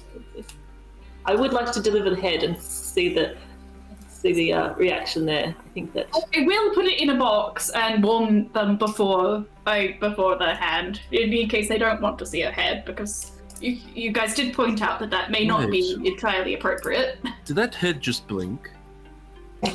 what? I just saw it. No, I just saw it then. It did not. It did. She rushes up and she's like inspecting the head, pulls it out of the box of ice, and is like. It's been enough time that rigor mortis has set in and now dissipated. The eyelids are quite floppy. As you lift it up, one of the eyelids drops down and covers the eye. I'm going to do something really funny, just as a bit of a prank. Just saying that Illyrian or Jin didn't actually see it. No, I know. I actually have this. This is like one of the new spells I got as a dragon. Oh yeah. I'm gonna use thaumaturgy to make it like have sounds emanating from the head, like whispers. Do you get thaumaturgy? That's cool. Yeah, as a Drake Warden, you get Drake thaumaturgy. Warden gets it. And throws the head clean across the room. the head into the wall, squishes a little bit, and then just drops and lands bodily on the floor. When it drops on and lands on the floor, when it hits contact and lands on the floor, I'm going to use minor illusion to emanate a sound going, "Ow!" Holy shit, it's alive! All of that happens. I'd like to think that Yervith doesn't even know. He's like, I want something funny to happen, and then that just happens. When Yervith looks at me, I'm gonna give him a wink. I'm gonna be like, "Holy shit, that worked!" And I'm gonna look at Jin and be like, "What? I can do that now." Yeah, the head. I can't even do that actually. Head's on the ground going, "Ow!" And then it just sits there. Stab it! You stab it? Yeah. While Shana's over there stabbing it, Jin's gonna just sort of walk up and just casually walk back to his room, through the chaos of this. So I think that's meeting adjourned then. Shana begins just stabbing this head with her scimitar, just absolutely going to town on it as you cut it into pieces. It's old, it's squishy, bits start leaking out, and before too long, it's just a puddle of unidentifiable viscera. I will be looking through the doorway though. When she turns around, I'm gonna get minor illusion and go, "Why did you do that?" in the hag's voice, and then I'm gonna go in my room. Oh god. You hear, Shana, "Why did you do that?" Okay. Shana, you should have used my stabbing daggers for that. There is still some viscera left on the floor if you want to give it a go. Oh. Fireball. Look, you never asked. Illyrian will peek in and go, "Well, Shana, that won't be much of a mantelpiece now. You've totally butchered it." I think we're just going to have to suffice with a good story now.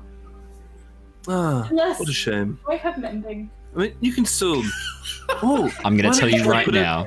You know for a fact that mending is not going to work. Mending is not going to cut it. You know that it's not. Shana, you could try your very best to put it together. It could potentially work. Who knows? Wait. Maybe look around. I have this fishing tackle here with fishing line and hooks. Maybe you can wrap it up together, or maybe go find a sewing kit or something. Enjoy. How liquid is the viscera? It's not that liquid. She's stabbed it about 3 or 4 times, so there's massive gashes. The top part of the scalp has come off. It's still identifiable as a head, but I was going to say shake water. It is disgusting. Oh god.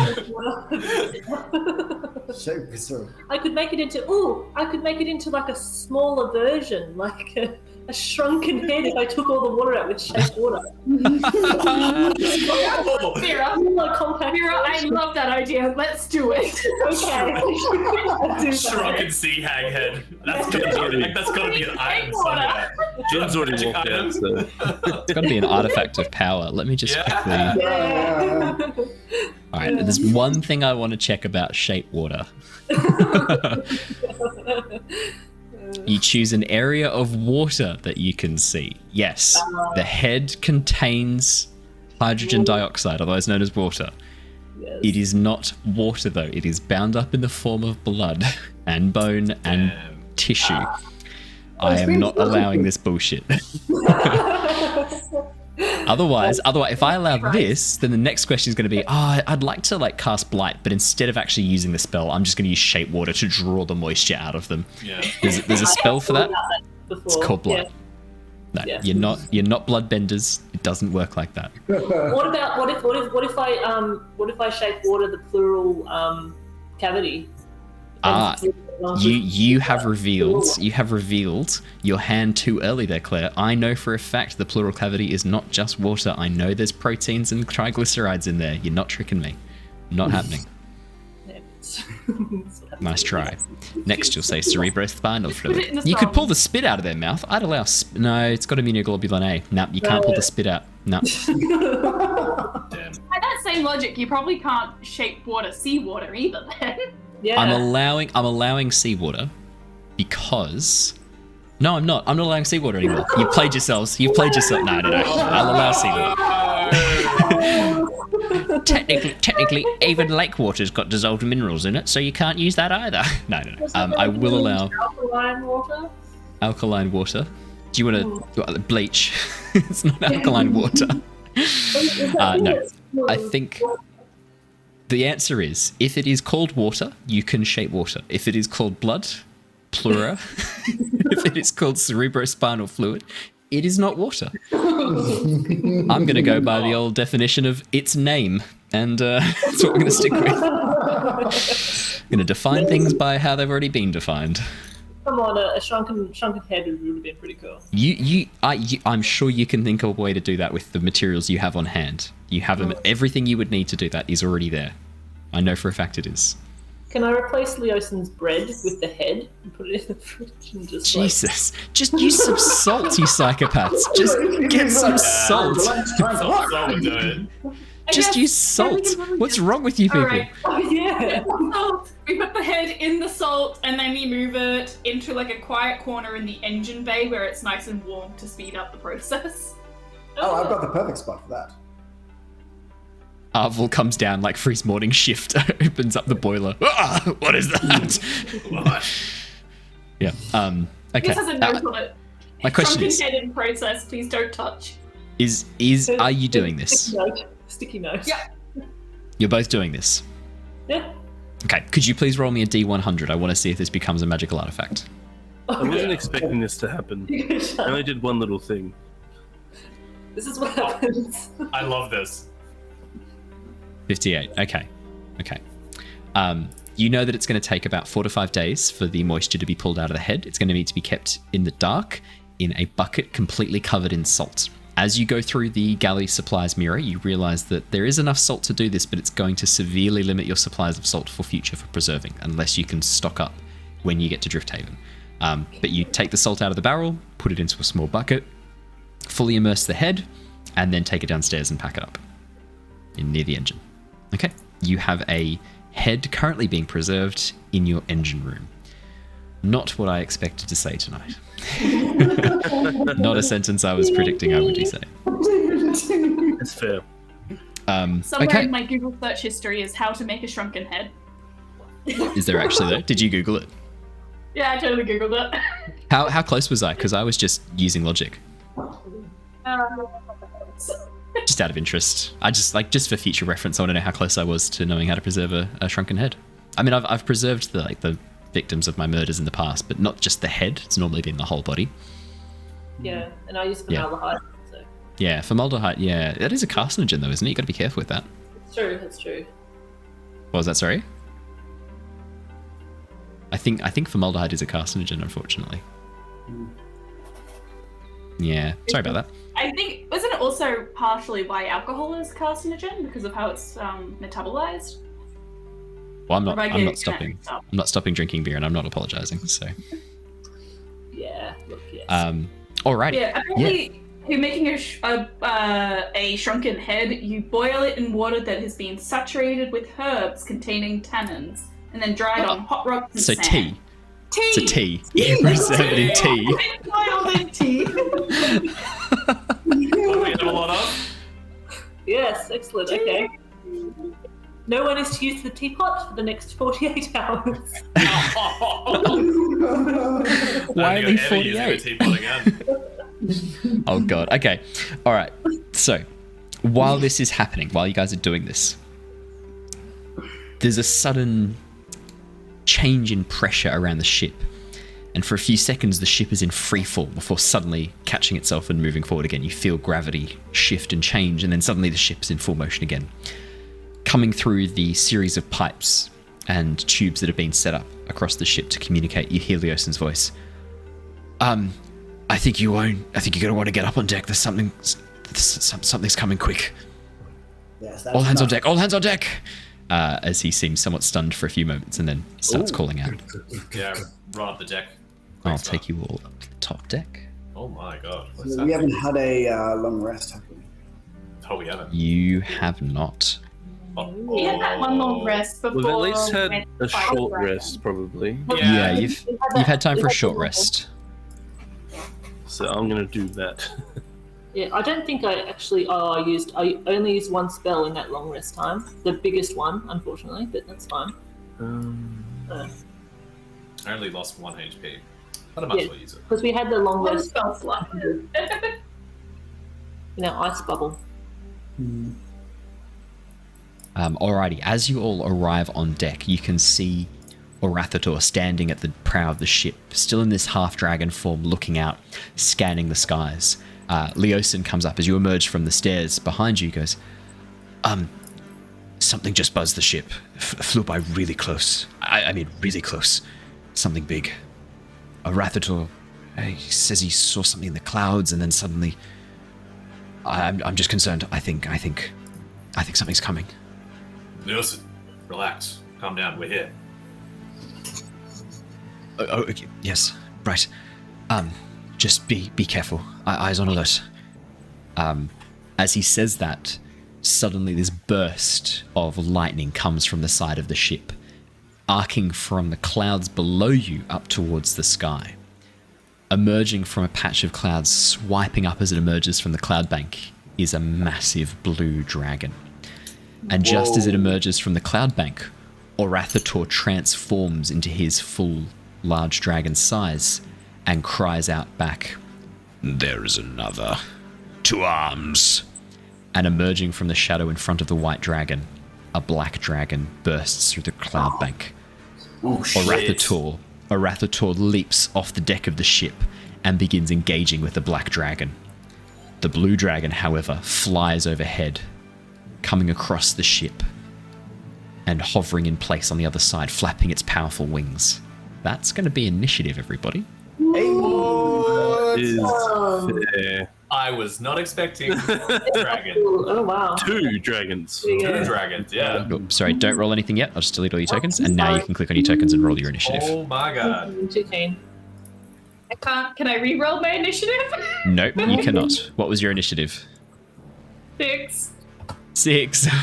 Oh, mate. Oh, no. That's not He's good. too distracted from making a shrunken head. So I don't have my 4th or 3rd level spell slots, but I had all my 2nd and 1st. Okay, 6. Sorry, I rolled a 14. What was that, sorry? You were 14? Yep, Fine. I'll add you on. Is anyone else's token missing? Now, Yervith, you know that the Drake goes at the end of your turn, correct? Correct. Yep. Nope, Shana's 6, Mira was 14. Okay, there we go. Why is Shana coming up as 14 and the dragon coming up as 6? Dragon's got an initiative of 19. Oh, Nope. It's still trying to, because it's trying to rearrange the initiatives while I'm doing things. There you go. Oh, thank God. Oh shit, it's got 19. Yeah, dragon got 19. You're a Leosin. Uh-oh. Leosin's going to focus on piloting the ship. Oh, Leosin got 2, mate. Oh no. He's That's panicking. not good. Natural 1 plus 1. Oh, no. Okay. Is everyone's tokens there? Yes. Beautiful. Alright, everybody. Jin, Illyrian, you are the first to act as this dragon buzzes by the ship, this bolt of lightning flying up next to it. You can see the the black dragon off the bow of the ship, currently engaged with a Rathator, takes a large bite out of his shoulder. A Rathator screams as this red blood squirts across the deck below and spins his tail around and smashes the black dragon off him. But as he does so, a chunk of his shoulder is torn out with it. He screams in pain and frustration. Oh, fuck. The black dragon rolled very well on its first hit against a Rathator. Okay. Yeah, you're first, buddy. I'm going to move 5, 10, 15, 20, 25, 30.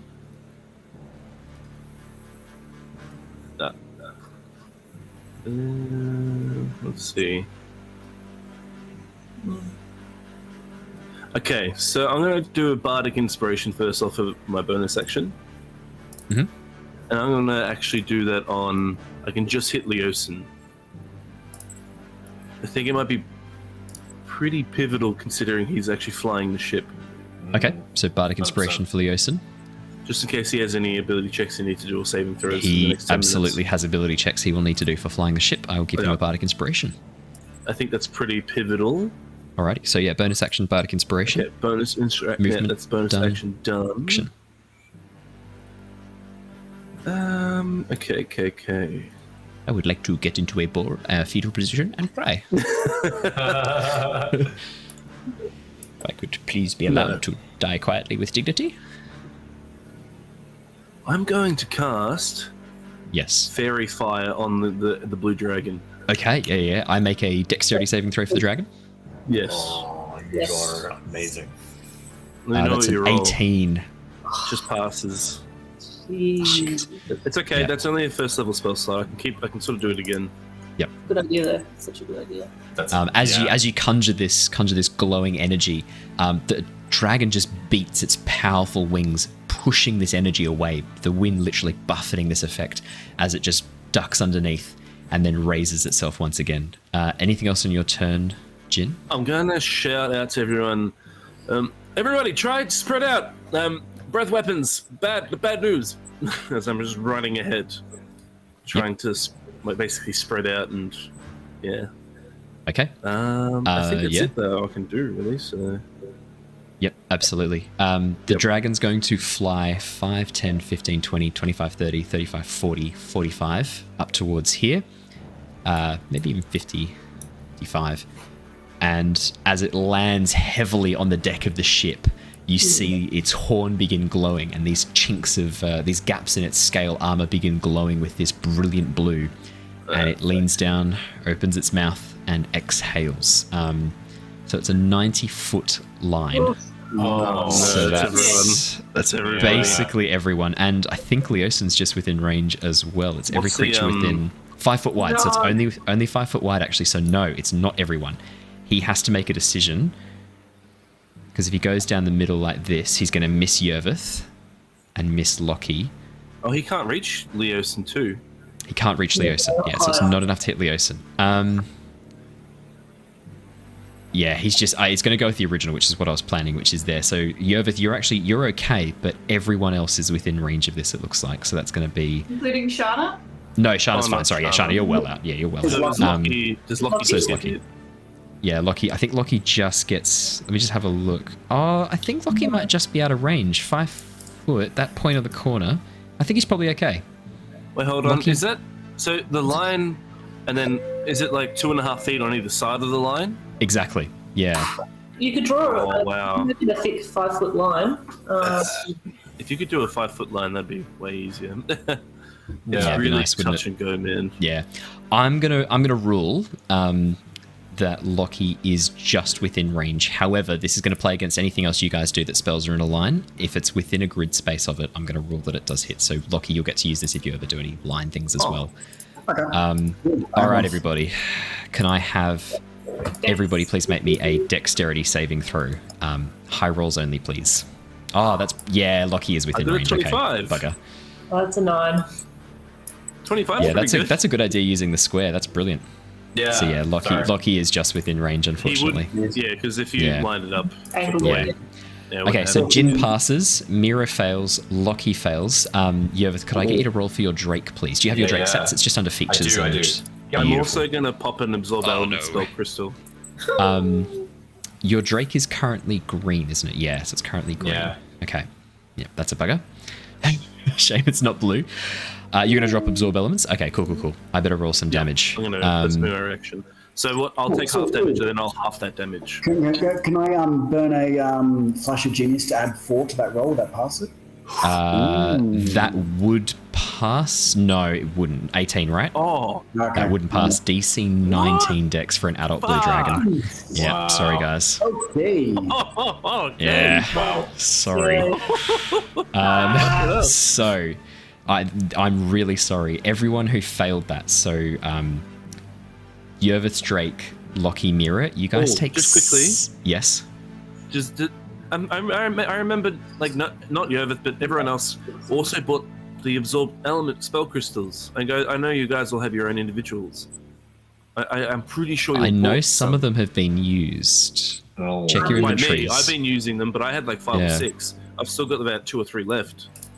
I don't know. I'm just letting the other guys know that they might have some, so just check the inventories. I don't have one. Yeah, Damn, if I it's thought if it's they not there, it means bought you've used some. it, unfortunately. No. 68 points of lightning damage. Oh. Oh. Oh dear. 12 d10s as it uses its breath weapon. My dragon! Your dragon, you just watch. I'm so sorry, man. Oh my You just- god.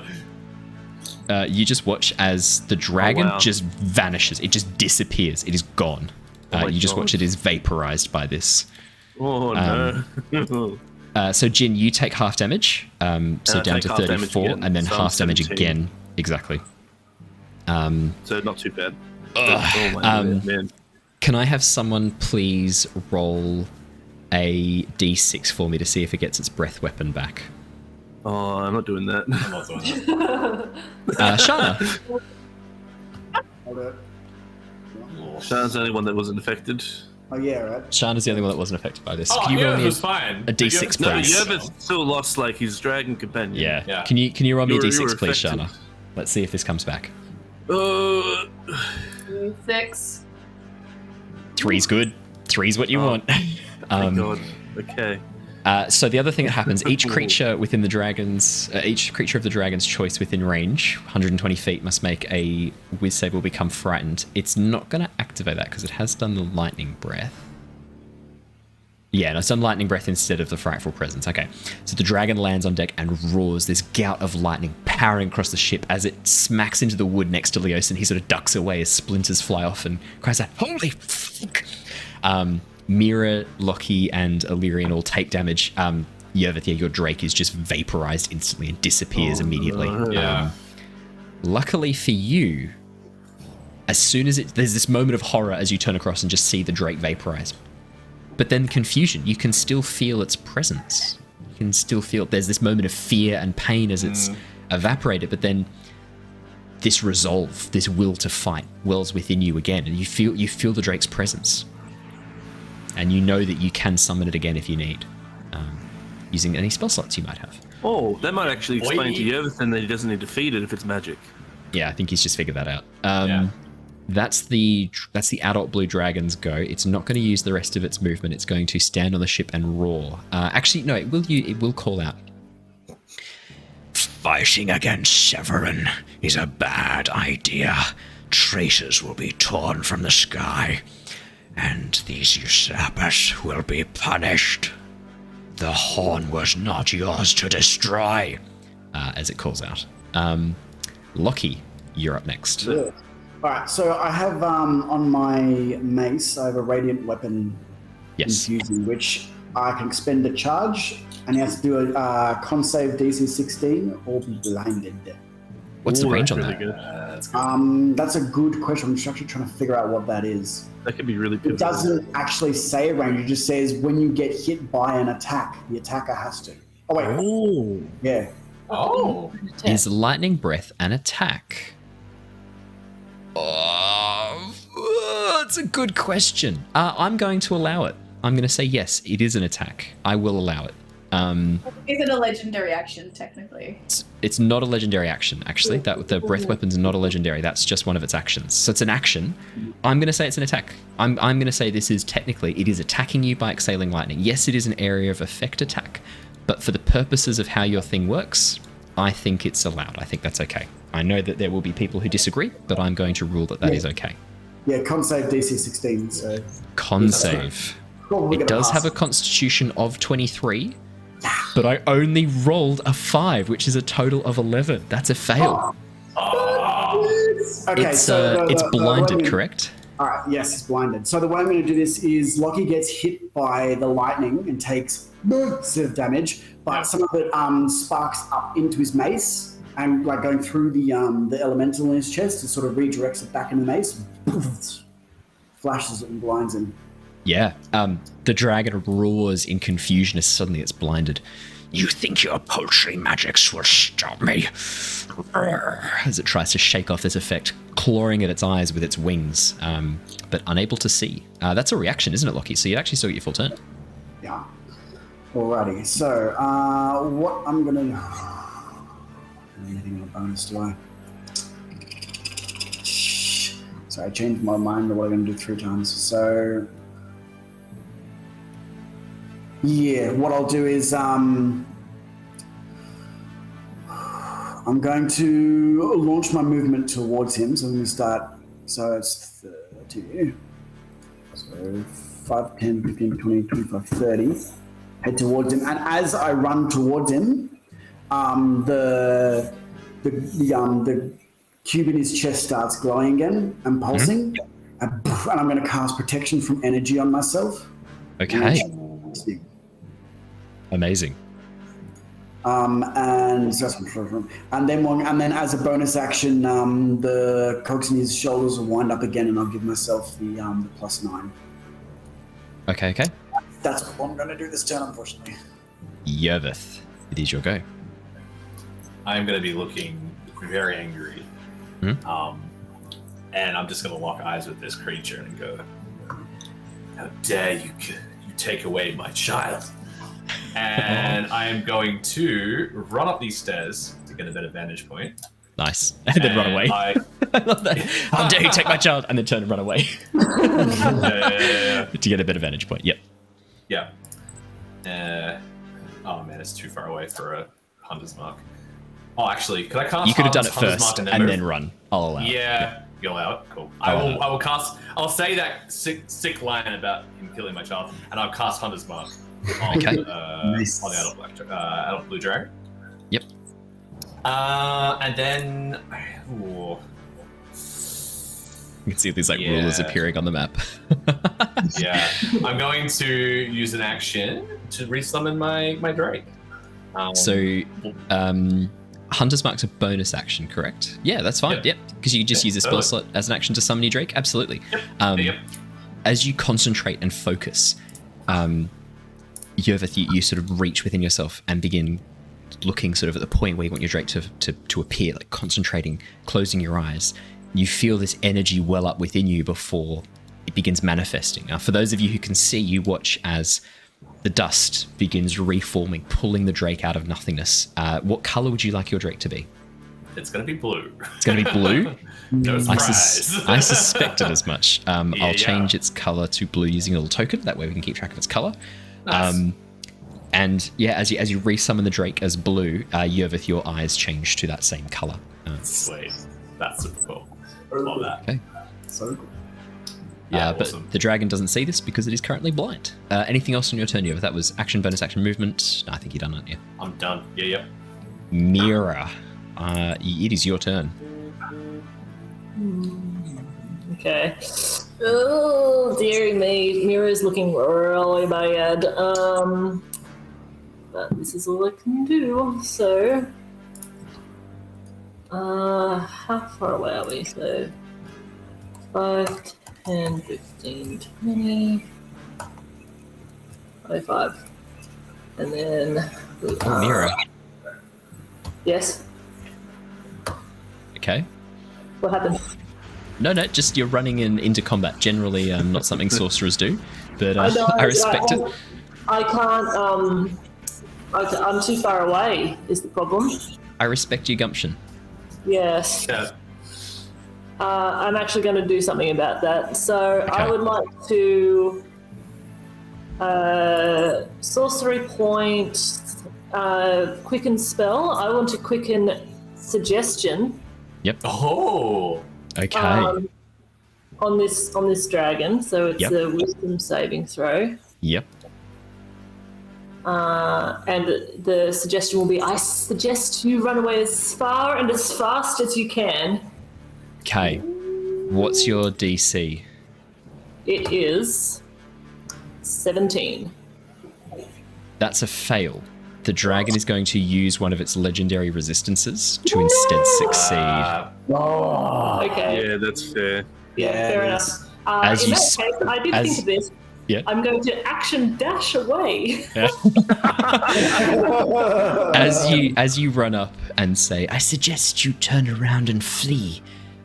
There's a moment where the dragon sort of pauses, its wings raise as if it's about to flap off the deck, and then it sort of shakes the spell off. You'll have to try better than that. I will.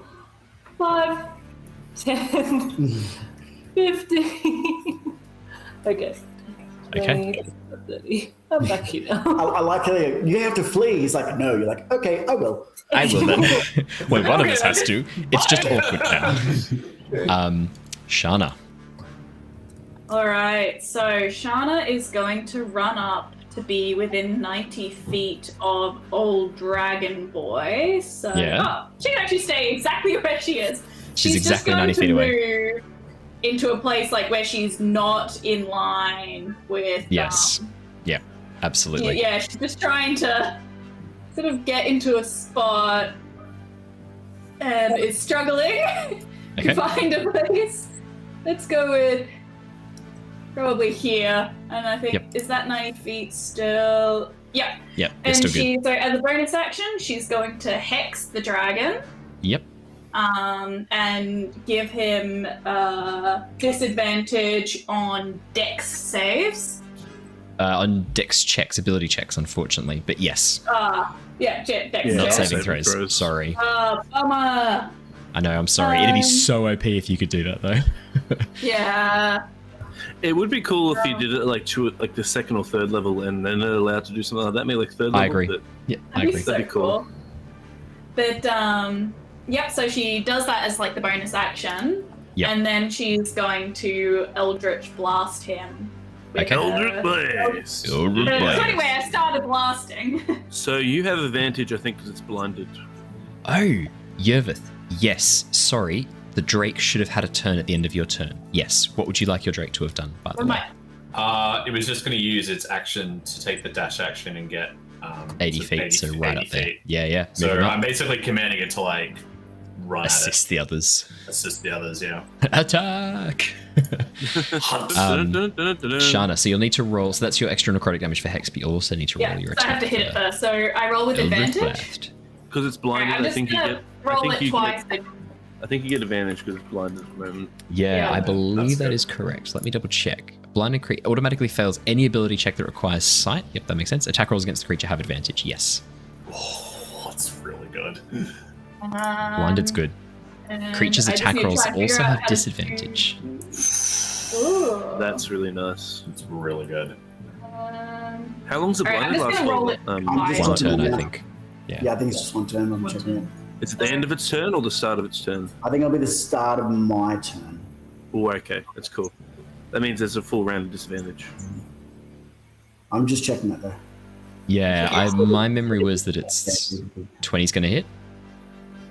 So yeah. So that was the first attack, and then this is the second. So 11 force damage. Yep. And then plus the 4. Yep. Plus my hex again. 5. So it's 15 damage plus In the 10. 5 plus 5. 15 plus 10. Got it. So 25 total. All Nice. done. Yeah, beautiful. It'll be its turn. End of its Yes, turn. Okay, That's cool, good, cool, that's cool. good, that's This good, could be good. that's This could be good. Anything else on your turn, Shana? As your Eldritch blasts, your two beams smash into its chest. It's pretty hard to miss. It is fairly large. She just takes another couple of steps to the side. She really doesn't want to be like in line for this thing, and so she is trying to figure out like the best place to avoid being in a line, and I don't think she can find anywhere. So she's No, that's just gonna fair. stand on the steps. Who's looking really hurt? We know Mira's looking really hurt. And Lockie. And Lockie's looking really hurt? Yeah. Okay. Leosin's going to pull out of his bag a spell scroll, and he's going to unwind it, and he's going to call out, I can heal one of you this turn and one of you next turn. Lockie, I'm going to heal you because you're closer. And then he casts a spell. Lockie, you regain 22 points of health as he casts a very high level healing word. Thank you. I will use these hit points. That is his action. As his bonus action, he is then going to... He can't do a maneuver on the ship. Nope, that's it. Leosin's out. That is his full turn because he doesn't want to move away from the wheel, and he can't use... He has to use an action to steer the ship, so that's it. The ship is just moving straight.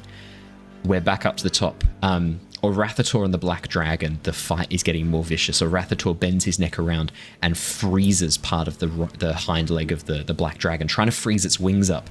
But the Black Dragon responds by spewing this gas that Orathator begins choking and sputtering on, and you see his eyes turn bloodshot as the fight begins growing more intense. Jin, Lyrin, your turn. Okay, alright, so 5, 10. What do I want to do actually? Yeah, okay, so I was here. 5, 10, 15, bet 30, bet there. I'm just trying to spread out. Let's see. Alright, so I'm going to use one of my bonus actions to actually cast Spiritual Weapon. Okay. What would you like your spiritual weapon to look like? So it's oh, actually, it's going to be like a shadow blade. Yeah. It appears sort of at the back here. Yep, that's perfect. Is it like a spectral version of your katana? Yeah, basically. Yeah, let's do that. That's cool. Yeah. So I'm going to put that at the back there. Yep. And then I will actually do an attack with it. Yes. You have advantage. Yeah, I don't know how to... If I do this, does it actually attack? Oh my god, a crit. Crit. Okay, so that's 1d8 plus... So 8 plus 4 plus 4. So 16 damage. Wow. So yeah, because what is it? It's... Oh, Yeah, so it's actually... Because I rolled a d8 plus 4, so you rolled a 4 plus 4 is 8, and then you get another d8, 8, which is... And I get another whole 16. 8, so that's 16. Yep. Yep. And then that 8's plus... And that 8's not plus 4, that's just a... No. So double. So it's a full dice. So full dice roll. So you get So rather than double dice, so that's just 16 damage. Yeah, because if we'd done double dice for this, you only would have done 12 damage. Yep, because it would have doubled the 4, and then so we don't do that. We do the better criticals, which I Easy love. done. Anything else on your turn, Jin? Because I know the blinded. Yes. Actually, no. Screw it. I'm just going to go on hard while it's blinded. I'm going to Eldritch Blast it too. Nice. Okay. Yeah. The 21 hit. 21 does. 14 That's damage. 14 force damage. Yeah. And then do it again. They won't hit. No, 12, As it 13 sort won't. of goes sort of off to the side. Alrighty, the adult blue dragon's turn, because I think you've that's action, bonus action. I think your movement's done too as well. Yep. I think we're good. The adult blue dragon. Sorry. Oh no, it's a melee attack that leaves all elements. Don't worry. Yeah. It doesn't come in. The adult blue dragon is going to move. It's just going to charge. Blinded as well. So Lockie, could I have you please roll me a d6? Actually, d8. Sorry, for the 8 cardinal directions it can go. It is blinded. Can you roll me a d8, please? 2. Oh fuck, that's off the deck of the ship. So 1 was north. Whoa. 2 was so it's going to move 5, 10 and then plummet over the side of the ship, and you watch as it just disappears from view. You hear a roar and then the sound of flapping wings. It is blinded, is going to use its turn to hover in place, and then the blindness ends at the end of its turn. Yeah. Yeah, as the blindness ends, it is underneath the ship and out of sight right at this point. That's actually sort of good and bad. Lockie, it is your turn. Well, fuck. But that's fine. Okay. We can regroup here, I guess. Yeah, we can. Actually, what he will do, because I can't see him this turn, so he, okay, I'm going to do this. Okay. That did correlate, Lyra. The dex disadvantage did contribute. He didn't even make the roll because he was blinded, and he had disadvantage on dexterity ability checks, so he automatically failed that. I already took that into account. So Hex dex was a really good call. Sorry, Lockie, carry on. Possibly. Ooh, I could maybe help both of them. Not really, actually. Maybe. Nah, not anyway. So what I'll do instead is he'll take 2 large cogs off the side of his lower chest. Yep. And toss them out, and then they will start sort of getting themselves into 2 versions of Lockie. So I'm casting Mirror Image. Oh, cool. So there's going to be 3 Lockies running around. 2 of them are fake. Then I can't do anything on a bonus action because I am an artificer, but what I will do is I will move one of mine 5, 10. Actually, you know what? I'll do, this one over here. So 5, 10, 15, 20, 25, 30. Move one there. Move one 5, 10, 15, 20, 25, 30. One up there. And then I'll move this one 5, 10, 15, 20. Move him there. So they duplicate your actions, right? So if you move, they move in the same direction you do. Is it? The duplicates move with you and mimic your actions, shifting position so it's impossible to track which images are real. So you can't position them strategically. They just stay with you. So if you want, I can move them around like this, and they just stay grouped with you like that in a little triangle. Okay. Well, then I will put myself up here. So I'm still the front of the ship because that's where I assume said Buddy is coming back up. But I can't do much in the bonus action, like I said. So Nope, that's all good. We'll hand over to Yervith then. Yep. So the blue dragon has gone out of sight, right? It has dropped below the line of sight. It has gone below the ship as it tumbled off the edge and plummeted towards the ground before unfurling its wings with a roar. Okay. Yervith is just gonna keep his eyes absolutely open, and he's gonna knock an arrow, and he's gonna ready an action to shoot the dragon when it reemerges. Okay. Nice. So Yervith is ready to shoot when the dragon reappears. Easy. Mira. Alright, Mira will do the same thing. She's gonna run forward.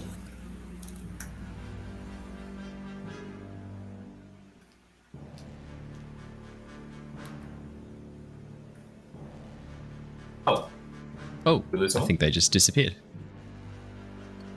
Oh no.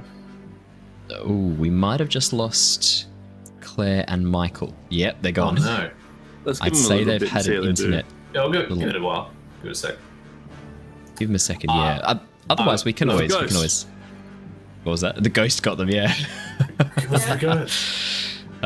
Otherwise, look, worst case scenario, we can always come back mid combat. I find that's actually quite fun mid combat because gets to be a nice little cliffhanger to leave everyone on. I'll message them and see how they're doing. See, it might just be that they've lost their internet. Yeah. I was just gonna say. Oh, sorry. No, go. I was gonna say, Owen. I need to use a bonus action to command the drake, so I probably couldn't have moved anyway because I used a bonus action to cast Hunter's Mark. Oh, that's true. But so I'll just say, for all intents and purposes, it moved on this turn, and it's there. No, that's absolutely fine. Just realised that. Right. Okay, so they've messaged. Web no. on Black Dragon. Is it Dex save fixable, 17. or shall we save for next week? Dex save 17.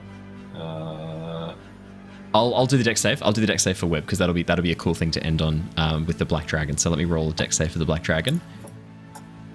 Oh, That is a Black Dragon. fail. That is a fail. The Black Dragon has already burned one legendary resistance. It is going to burn another legendary resistance to resist the web. Oh, nice.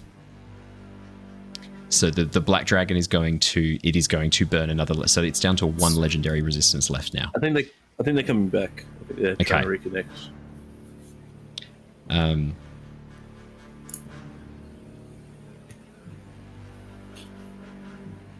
I'll let them know the Black Dragon. Well, you still got Shana and Leos and Yeah, stuff, so we'll get to the. anyway. I'd say, I think I was planning to wrap up at the end of this little section anyway. But yeah, sorry, Mira. The web goes off, but the Black Dragon failed. Oh, are they back? Hey! They're back. Hey guys. Well, yeah, Claire's back. Michael is. There'll be going 2 seconds because the Michael's the one with the microphone that they share. Mira's moving around again. Okay, so that's we can jump back to Mira's turn. Shana, you have your turn. Yeah, we can just tell her the web didn't actually work, unfortunately. Yeah, she knows. She knows it didn't work. Yeah, sorry. Legendary resistance. I'm really sorry. Should Owen. She Is the messaged. dragon? Yeah. Oh, fuck you. Yeah. Sorry. Is the dragon within 120 feet of me? The blue dragon? Yeah. That's a good question. No. I mean, in like a No, it's not. radial? Is it like? How does 3D work? Anywhere within 120 No, it's not. feet. It plummeted. It plummeted. Oh, sorry. Okay, sorry, Mira. Yeah, no. Look, the Black Dragon burned its second legendary resistance. It's already used one for to fight a Rathator. It just lost its second with your web. Sorry. Is there anything else you wanted to do on your turn, Mira? Run away as much as I Run away. can, because I just dash again with Yep. sorcery points. So Yep. I'm just No, running no. backwards a little bit. Very fair. Shana answers your question. No, the blue dragon is out of your 20 foot range. You can ready in action if you need to. This is Yeah, just ready this is Eldritch a Blast. little bit. Yeah. All right. She's going to move a little bit Mhm. again, not knowing where the dragon's going to appear, but she's going to creep forward just a little bit, and then when the dragon the second is within 120 feet of her, and she doesn't need to be able to see it. It's just distance. She's got 2 Eldritch Blasts ready, one in each hand, and they're just going to go off as soon as they can find their target. That is absolutely insane that Eldritch Blast works that way, but technically what you've said is rules as written. So Yeah. Leosin is going to spend his turn. He is going to use another spell scroll. 5, 10, 15, 20, 25, 30. Yeah, he's within range there. He's going to use another spell scroll on Mira. Mira, you regain 19 points of healing. Yes. And that's his full turn. Alrighty. Orathator and the Black Dragon. Orathator spins around, seeing the Black Dragon has now sort of been distracted by your casting of web, Mira. Orathator spins around, smashing his wing into the face of the Black Dragon, trying to disorient him before spinning around and grabbing his tail to basically like fling him towards the ground. The Black Dragon is able to get out of his grasp, and as he does so, bites a chunk out of Orathator's tail. Oh, hold on. Oh. Yeah? Get out the grass. Is that a saving throw? The Black Dragon? Can I Yes. cunning word the Black Dragon? Yes, you can. I'll do that, why not? Ooh. Yeah, go Just for it. to help out.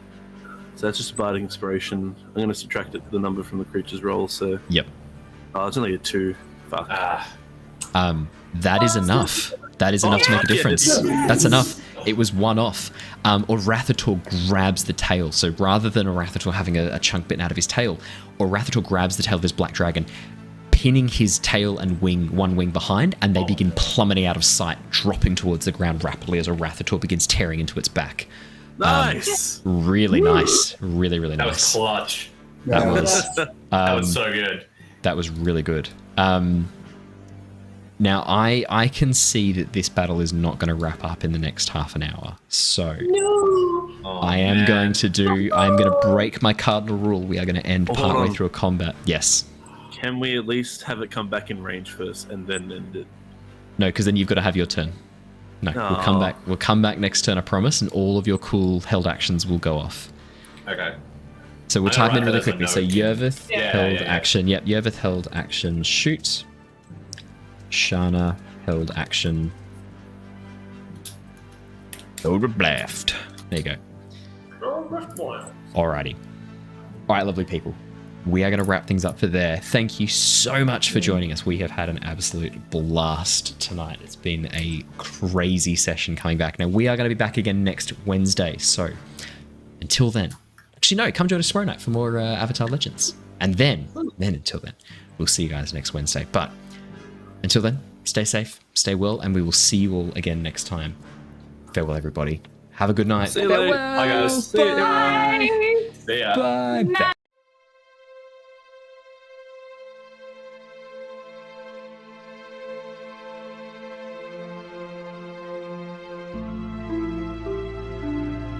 Bye.